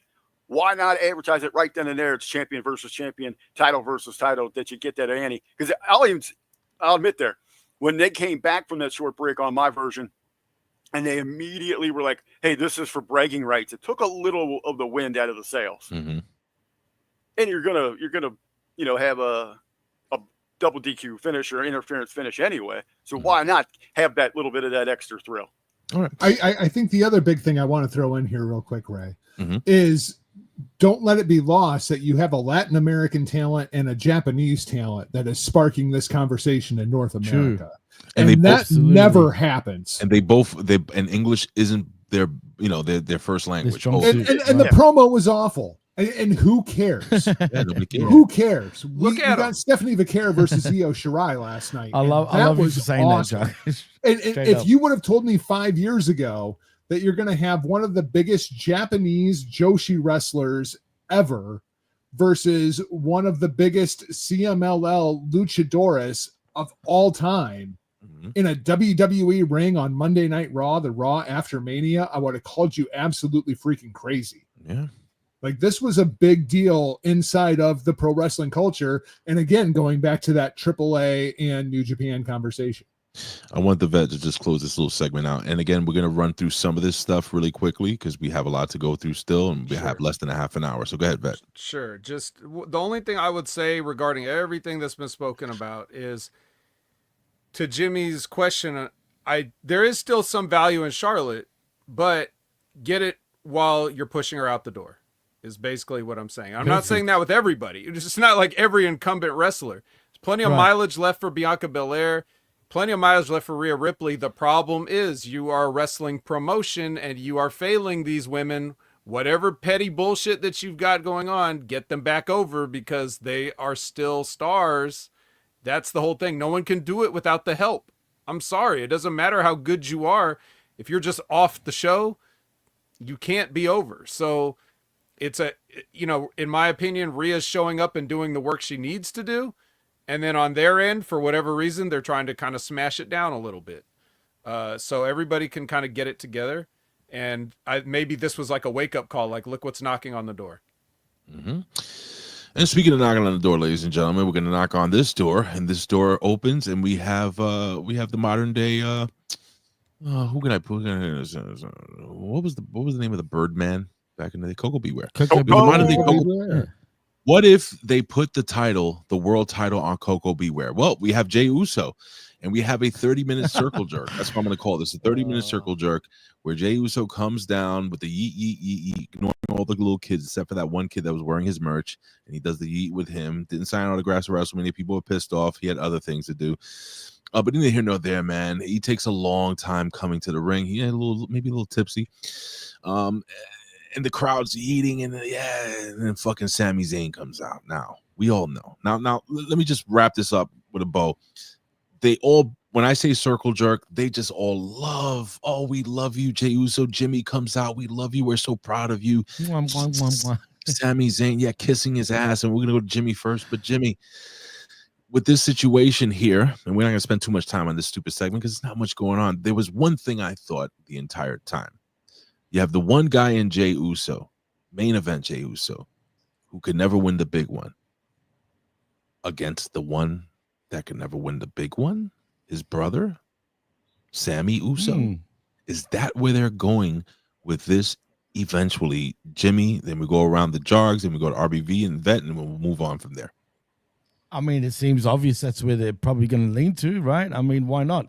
For a minute, I even thought maybe Sami Zayn was going to turn on him because he was acting kind of weird when he was standing behind him, but it wasn't going to happen. But you know what I mean? Not yet. That thought sort of crossed my mind. But yeah, no, it'll be, they'll set up a match in the future for sure. I don't know if it's going to be right now, but they'll definitely set up something in the future. But I still can't get over the way he beat Gunther. I hated that finish. I don't want to talk. I didn't know he knew how to do submission moves all of a sudden because he's never ever like attempted a submission hold on anybody. Not that I remember. Correct me if I'm wrong, fellas, but has he ever used a submission hold ever? You know the Samoan dynasty is famous for submission. Yeah, wrestling. right. Oh, I mean, the most famous in all of pro wrestling. Right. But yeah, I mean, cool. I'm happy for him, but he's a flash in the pan. I'm sorry. The modern You day know what I Coco mean? That's just Beware. how I feel. The modern day Coco Beware. Jargo, your thoughts?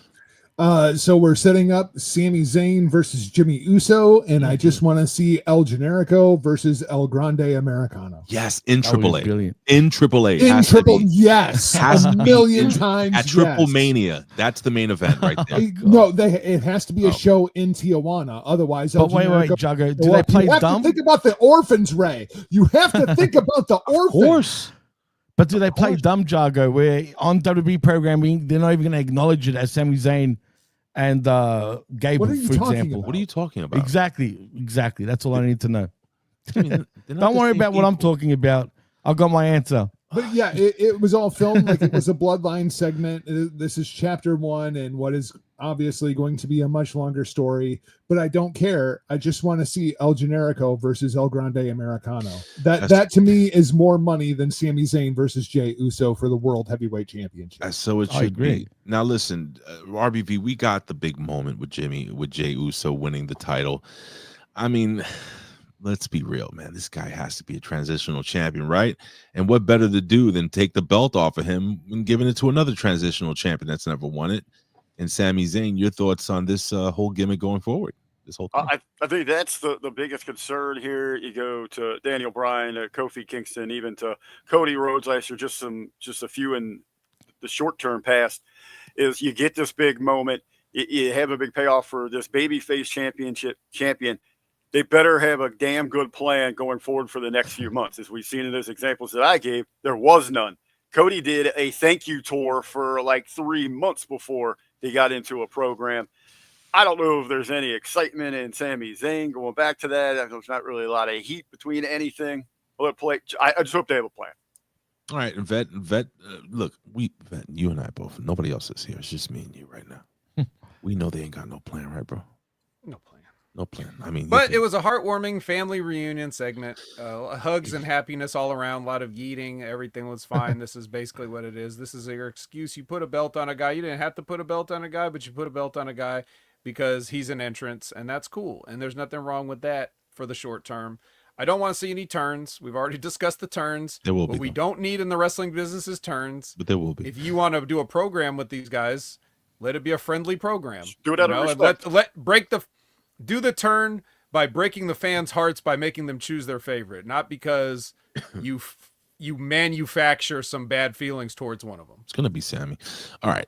And then Seth Rollins comes in, ruins the whole thing, and takes the title off of Jey Uso. Exactly. And then then Seth Rollins' Oh, daughter comes they're in. warming it up for Seth right now, 100%. Clearly. All right. Yeah. All right. And then Even the dog agrees. I believe Even you, dog. Melly knows what's going on. Yeah. Definitely. Exactly. All right, so we get let me just run through some of this shit real quick. We get footage from Logan Paul backstage being interviewed by Kathy Kelly, who is also pretty awesome. And he's like a custom promo. We have AJ Styles backstage, and AJ Styles lost the match, man, at WrestleMania. And let me just say this to all you people that are jumping on the Karrion Kross, the Killer Kross bandwagon right now. If you didn't love Killer Kross when he came in S&M outfit, the red S&M outfit, you can't love him now. I'm sorry. I've been a big supporter of Killer Kross since his days well before TNA. And I continue to say that this guy is money. But I think most of us, if not all of us in HMG, kind of feel that way about Killer Kross or Karrion Kross, as Karrion Kross and Scarlett Bordeaux roll up on AJ Styles. And they're like, look, man, you got to listen to us because your way ain't working. But Vet, I'll go with Vet first. Then we're gonna go to Jimmy. See, I'm switching it up here. Then we're gonna go to RBV. Then we're gonna go to Jargö. Vet, your thoughts on this huge pop for Killer Kross? Yeah, I think they're finally coming around because they've been using him in the correct way. The way that they were originally using him, even besides the S&M gimmick, was to have wrestling matches. That's not a good use of Killer Kross. He's not that good at it, unfortunately. But that can change, and just the same way he's being used can change. So they like this, and maybe a lot of that smart crowd saw that promo that he cut off on a different program. Exactly. That's why they cheered, dude. Which 100%. was good. Which was good that he said that stuff, but my only criticism for him is he forgot to work it a little bit. He did a little too much shoot. Just work a little bit Way more. too much But shoot. have the passion. Have the passion. Say the things. Work a little bit though. Don't go full shoot. You never go full shoot. But anyways, yes. So because I think that may have had something to do with it. But I don't know. Is AJ Styles interesting enough for me at this point? Maybe. But again, it depends on how they're going to handle it. I'm gonna, I was gonna go to Jimmy, but let me just go to RBV because RBV looked like he wanted to jump in. And before you say anything, RBV, there was a great man that once said, and Vet talked about change. He said, "If you can change and I can change, we can all change." I mean, how does this change work out here with this whole thing? Again, the promo that we saw over there with the Caucasian Big Ray. With Sam, I thought it was absolute fire. That's what the program should be. The only reason I was shaking my head a little bit is, and it's very close to it. That's saying maybe he leaned a little too much into the shoot side. I thought he balanced it pretty well without completely, going over to the shoot side. I thought he blurred the line pretty well, but the passion there to get people talking, that's better than anything that we're seeing on the programming. Hell, even what we got from Paul Heyman on Pat Mack, those are the things that we should be seeing more on the program itself. But again, Kross, maybe not so much bell to bell with the WWE style, but you can get there, as Vet said. But man, he's doing everything he can trying to get noticed.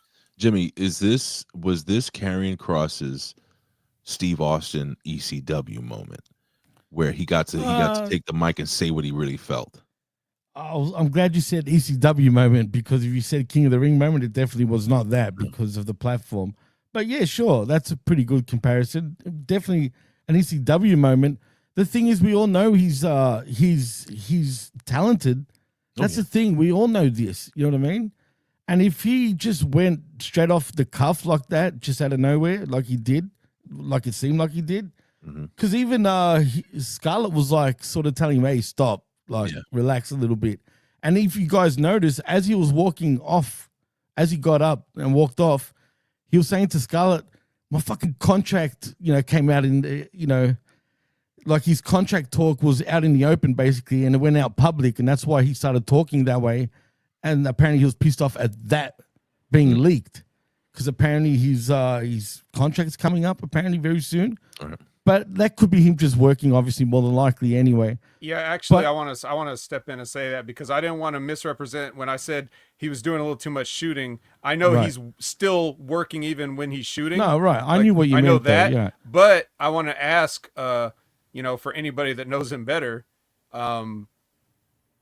do you think that that's the kind of thing he would do? He would completely overthink this and try to make it as shoot as possible. Like, how do I fake this shoot as best I can? What do you think, Jargs? Yeah. That's exactly what I think it was. I feel like if you go back and watch it, that was a promo about how to cut a viral promo. Right. Yeah. Like that's really all that it was. He was cutting a promo with the intention of going viral. And About going viral. right. Because he literally said that. So Yep. there's layers and layers and layers in this. And the Raw after WrestleMania is full of the markiest of the mark fans that are going to put it over. Like Colin. And so I think that was quite possibly the smartest thing that Cross could have possibly done. Mm-hmm. And let's see it work in Spokane, Washington, because I don't think it will. And that's always been my rip on Cross. Well, I think I am probably the only person on the platform that has just never seen it in Killer Cross. Really?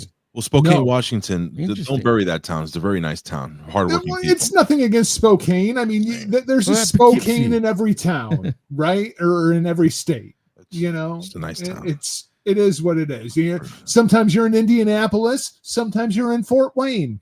Right. You I know? mean, you can Sometimes get nice, you're in Cincinnati. Sometimes you're stuck going to Cleveland. you can get a nice. Sometimes you're in Melbourne. Sometimes you're stuck going to Perth. you can you get a know, nice. Hey, like, I know. I'm it pissed is what about it that, is. Jargö. I'm really pissed about that. But Yes, listen, that was a direct shot at you. I know, That's I'm exactly what I was pissed. going for. But listen, there, the most Jimmy G, the because most- fuck Perth. Perth sucks. Listen, Bad. hold on. Agreed. Hold on. 100%. The thing Fuck that we need, yes. the thing that we need to get out of this is that Spokane, Washington has very good property value.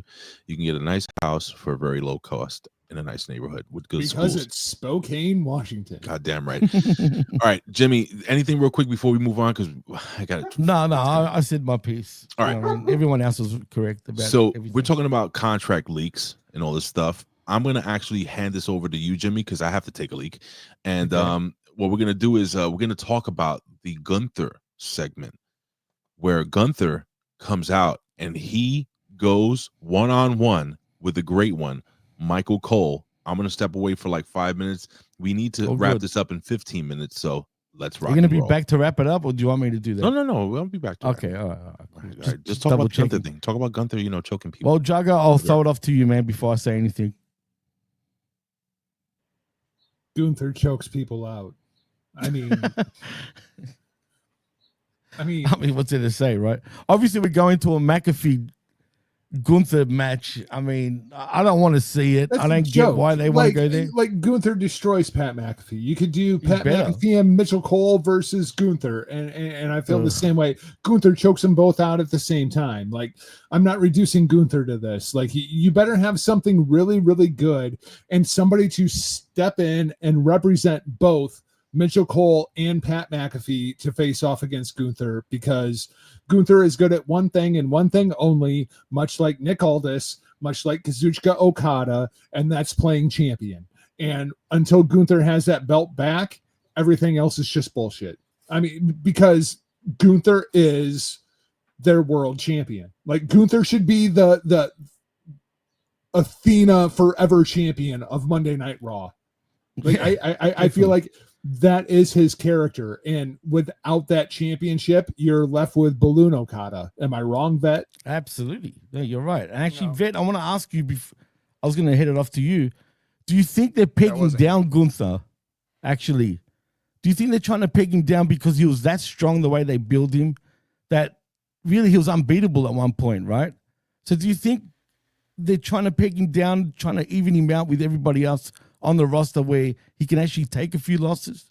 Well, it's the theme of the show. They don't know what they're doing. I've been saying Yeah. that this whole time. Good Basically, point. they have no idea who they have and what they're doing with them. But you know, Stephanie and Julia and them notwithstanding, you know, Right. even a broken clock is right twice a day. But when it comes to Walter, the same thing I've said, like in the chat the other week or whatever show it was, I said they completely misunderstand the idea of the character of this guy.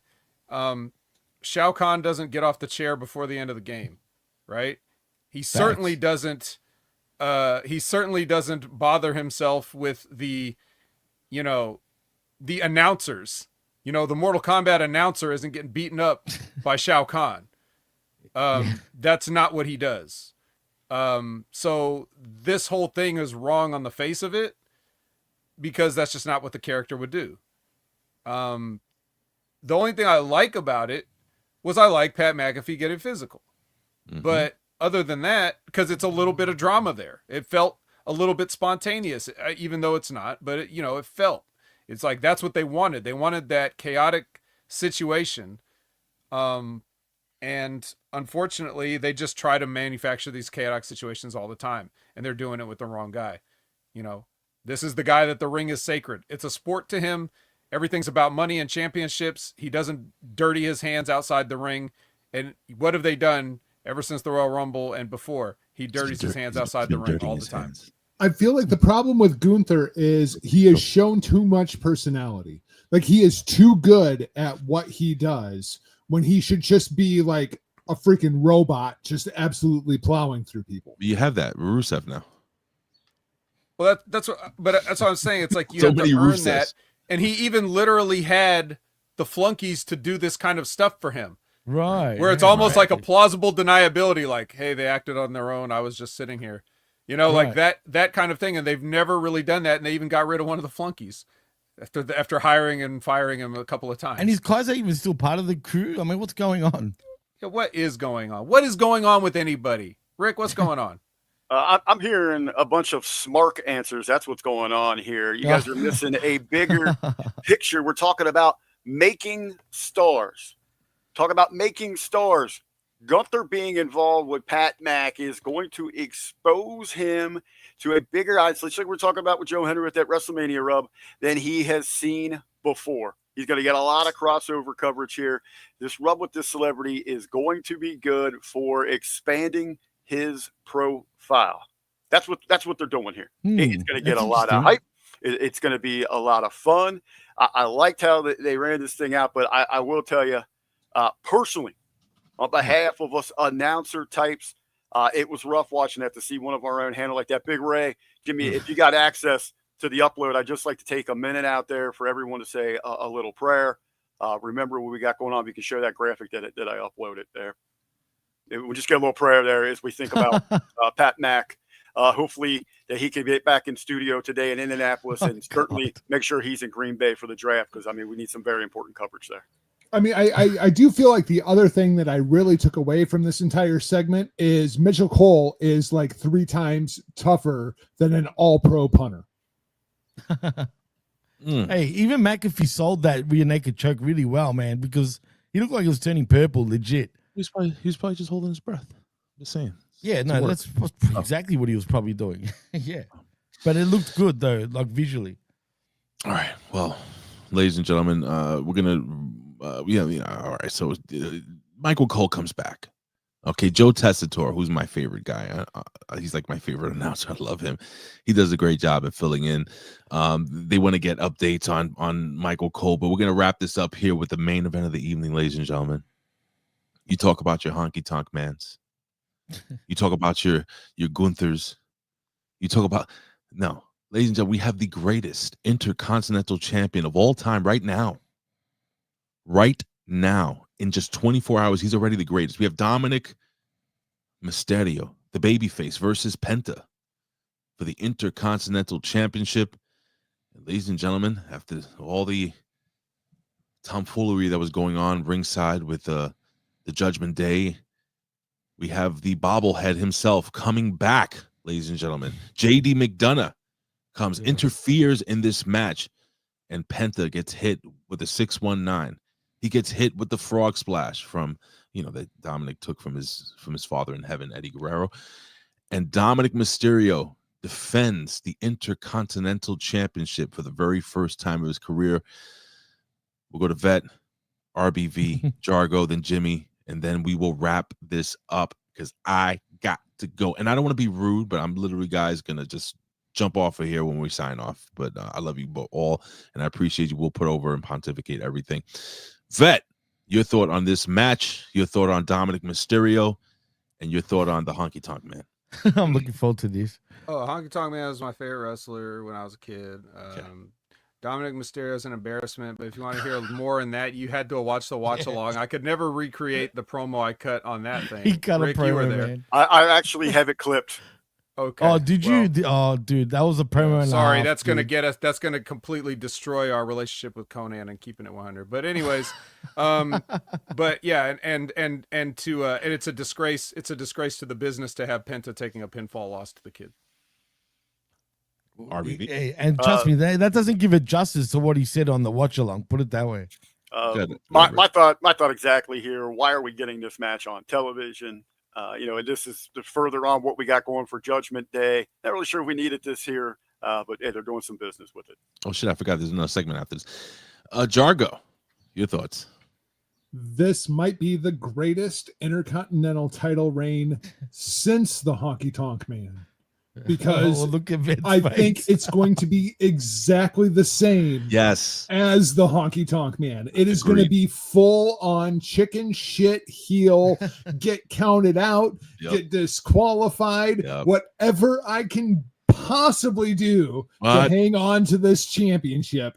It's going to be great, and I'm here for it. I can't wait. What, Jimmy? Well, they're off to a bad start already because he got a win over Penta.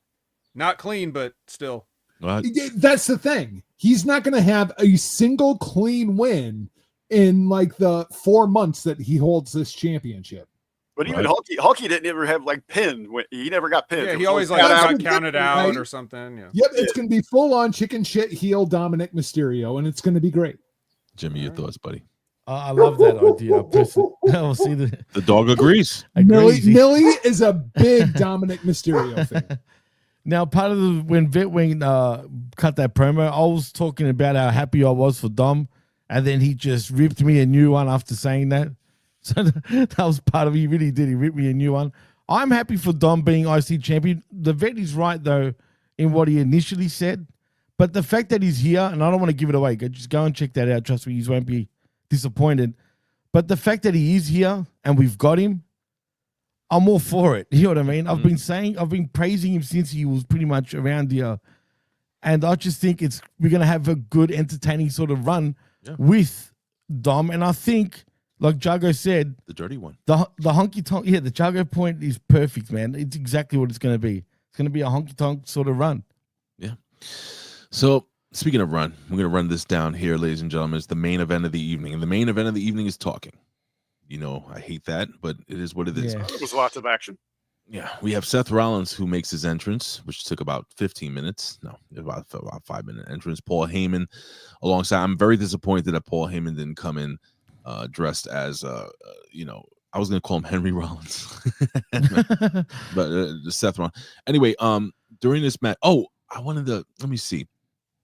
During this whole segment, Seth Rollins did they really discuss why he did what he did? Like, was it really like an answer? No, actually, I don't didn't. Nope. I don't think we really got anything. They were going to get to it, and then we get the cut off. I like that they quickly transitioned. We got the action going instead of having it drawn out. Okay. I mean, I feel like Seth Rollins laid it out last week, 2 weeks ago, when he was like, Roman Reigns doesn't care about you. He's a terrible person. CM Punk doesn't care about you. He's here to make money. It's all about caring. Like, I feel like Seth made his case a couple of weeks ago. But why does Seth care about Heyman really then? All of a sudden. He's being Paul honest Heyman about equals money. He's being honest about his intentions where the other ones weren't. Right. Okay. Yep. Well, really quickly. So basically all this is happening, and then of course CM Punk comes out. Then CM Punk literally beats the living shit. Hold on, let me just stop my alarm here. CM Punk literally beats the living shit out of Seth Rollins because Seth Rollins is the weakest out of the three. But then Paul Heyman's about to, get involved. But CM Punk turns around and he attacks Paul Heyman. But while that happens, of course, Seth Rollins sneaks behind him and beats him up. And then, of course, the tribal chief, acknowledge him. He comes in. And that man, he destroys Seth Rollins. But no, Seth Rollins kicks out on two, I guess, whatever you want to say. And out of the blue, Roman Reigns is standing tall. He is about to eviscerate. Let that sink in. Paul Heyman. And out of nowhere, the dogs start barking, folks. Because, yes, Braun motherfucking Breaker comes in and takes out the tribal chief. Ladies and gentlemen, we go off the air with Paul Heyman, Seth Rollins, and Braun Breaker. Holy shit. We'll go to Jimmy, Jargö, RBV, and then we're going to close out with the vet, and then we'll all sign off. Look, I'm not going to say too much because I know we don't really have time. All I'm going to say is I like it. I'm happy with this. Raw. I look forward to what's going to happen in the future, and that's all I'll say for now, man. All right. Only because of the lack of time. You can expand a little bit. It's fine. That's all right, man. I know you need to go to work, so I'll let the other boys say more if they want, but I'm just happy about it, and that's all that matters for me, man. Well, Jargö, the new Dangerous Alliance, is this really going to happen? Yes, I think it is going to happen, and I'm looking forward to it. And yes, I will put over Roman's clean ass Jordan 11s because those were dope, and I noticed them immediately. And I also will put over Braun Breaker because this was very much the coronation of Braun Breaker as the next guy. We are going to put him with Paul Heyman. Paul Heyman will get him over. He can play numbers 2 to Seth Rollins for the next 6 months to 18 months until we finally turn him on Seth Rollins. Right. Like I love everything about this. This was very well done, very well executed. Might have been a little bit boring, but this is exactly what it needed to be to lay the foundation for what's going to come for Braun Breaker, and I'm here for it. RBV. And Sonny, just quickly, it's not about that, dude. It's not about, I know they've got mic skills, but it's not about that. All right. No, CM Punk didn't need Paul Heyman. Brock Lesnar didn't need Paul Heyman. Roman Reigns didn't need Paul Heyman. Right. You get the addition of Paul Heyman. He is the 23rd flavor in the Dr. Pepper. But does RBV need Paul Heyman? Yeah, I love me some Paul Heyman. Absolutely. Hey, this was one of those pleasant surprises. I know there's a lot of conversation, who might enter Seth's corner to help him out here. Didn't really hear Braun Breaker, but I don't know why we didn't, because Heyman's already been working with him behind the scenes. They have a close relationship right now. Now they're going to take that out, showcase that for everybody. I like what Jargö had mentioned there. Maybe we get long-term storytelling. This could be a main event at WrestleMania 42 after they go take down Jey Uso eventually at some point for that championship. Let's go with it. We need some fresh faces in that upper echelon of the card. This is your shot, kid. Let's see what you got. All right, and Vet, close it out the way you do. That's Braun Breaker in a hoodie. Of course. Yeah, like most things, it doesn't make a lick of sense. Whatever they're trying to do, it doesn't make one bit of Really, logical it doesn't. sense. But He's right. the people are gonna love it. So let's let them love it. But he's right. It doesn't make sense when you break it down. Not Let's be one honest. little bit of sense. Well, we'll save that as a cliffhanger. I'll catch you somewhere else because I don't know why it doesn't make sense yet. They haven't explained it yet. All right, boys and girls, let's let me just put all this stuff over really quickly. I'm going to do this super quick, ladies and gentlemen. I'm going to just run down some of the shows we got. We got the Impact Attack with the Vet and Brandon. It's right now up on channelattitude.com. Don't forget, every Sunday, it's The Wreckage. The Wreckage. With, of course, Jimmy T and the Vet. And, of course, don't forget, guys, support the wrestling legend, trainer of legends, Rip Rogers. Wrestling with Rip Rogers every Sunday. Is that correct, guys? Most times. Whatever. Hey, did you watch the interview with Nick Nemeth, aka Dolph Ziggler? Subscribe to Limpin' Ain't Easy, ladies and gentlemen. Show support to our boy. What's that? Hardest thing I've ever done watching that interview. Oh boy. Show support to our boy Timmy Baltimore. Ladies and gentlemen, don't forget also your Stevie Richards Fitness. Get it in. And if you don't want to work out, just go to his YouTube channel and watch him break down some of the biggest moments and some of the biggest controversies in professional wrestling. And don't forget tomorrow morning, 11 a.m. Eastern Standard Time, it's me and the Vet with the Next Level Wrestling Review. And of course, this past week we had the Monday Locker Room, ladies and gentlemen. The Smack Attack. And of course, ladies and gentlemen, we have this show here. It is I Like It Raw. Boys, put over your social media. We'll start with Jimmy, Jargö, RBV, the Vet, and then we're going home. You know where to find me at DJ Matchfix. I can't interact, but hell, you can follow me anyway. How about at PWC Network? Oh, you can do that too, but I'm still more bitter about my personal thing. But yeah, at the PWC Network, of course, also where I can interact. All right. And Jargö, bro, I have to say, it's always a pleasure when it's not just you or RBV, but both of you guys in the same show. And then we get the Vet. I mean, you can't do any better than that. But Jargö, all-star lineup, man. Thank you for joining us, and you are always fucking welcome, along with the other boys, of course, here on I Like It Raw. Brother, put over your stuff, man. What you got going on, and how's the dogs doing? Well, the dogs are amazing, and they're very, very loud. And as I say, whenever I'm on one of these shows, number one, thank you for having me on. And number two, thank you to the Vet for showing up, because he shows up on every show that I do a spot show on. It's amazing. It's like he's stalking me on all social media, even though I don't really do social media. So don't keep up with me. I don't want to talk to you. Instead, go and follow the Vet at Opinion Haver, and he will be more than happy to talk to you until your little heart's delight and put everything that you have to say over. Huckleberry, I believe it's on to you. Yeah, he's gonna eat out now. Yeah, my appearance today on I Like It Raw was brought to you by this fat ass stick of Vaseline. Oh, God.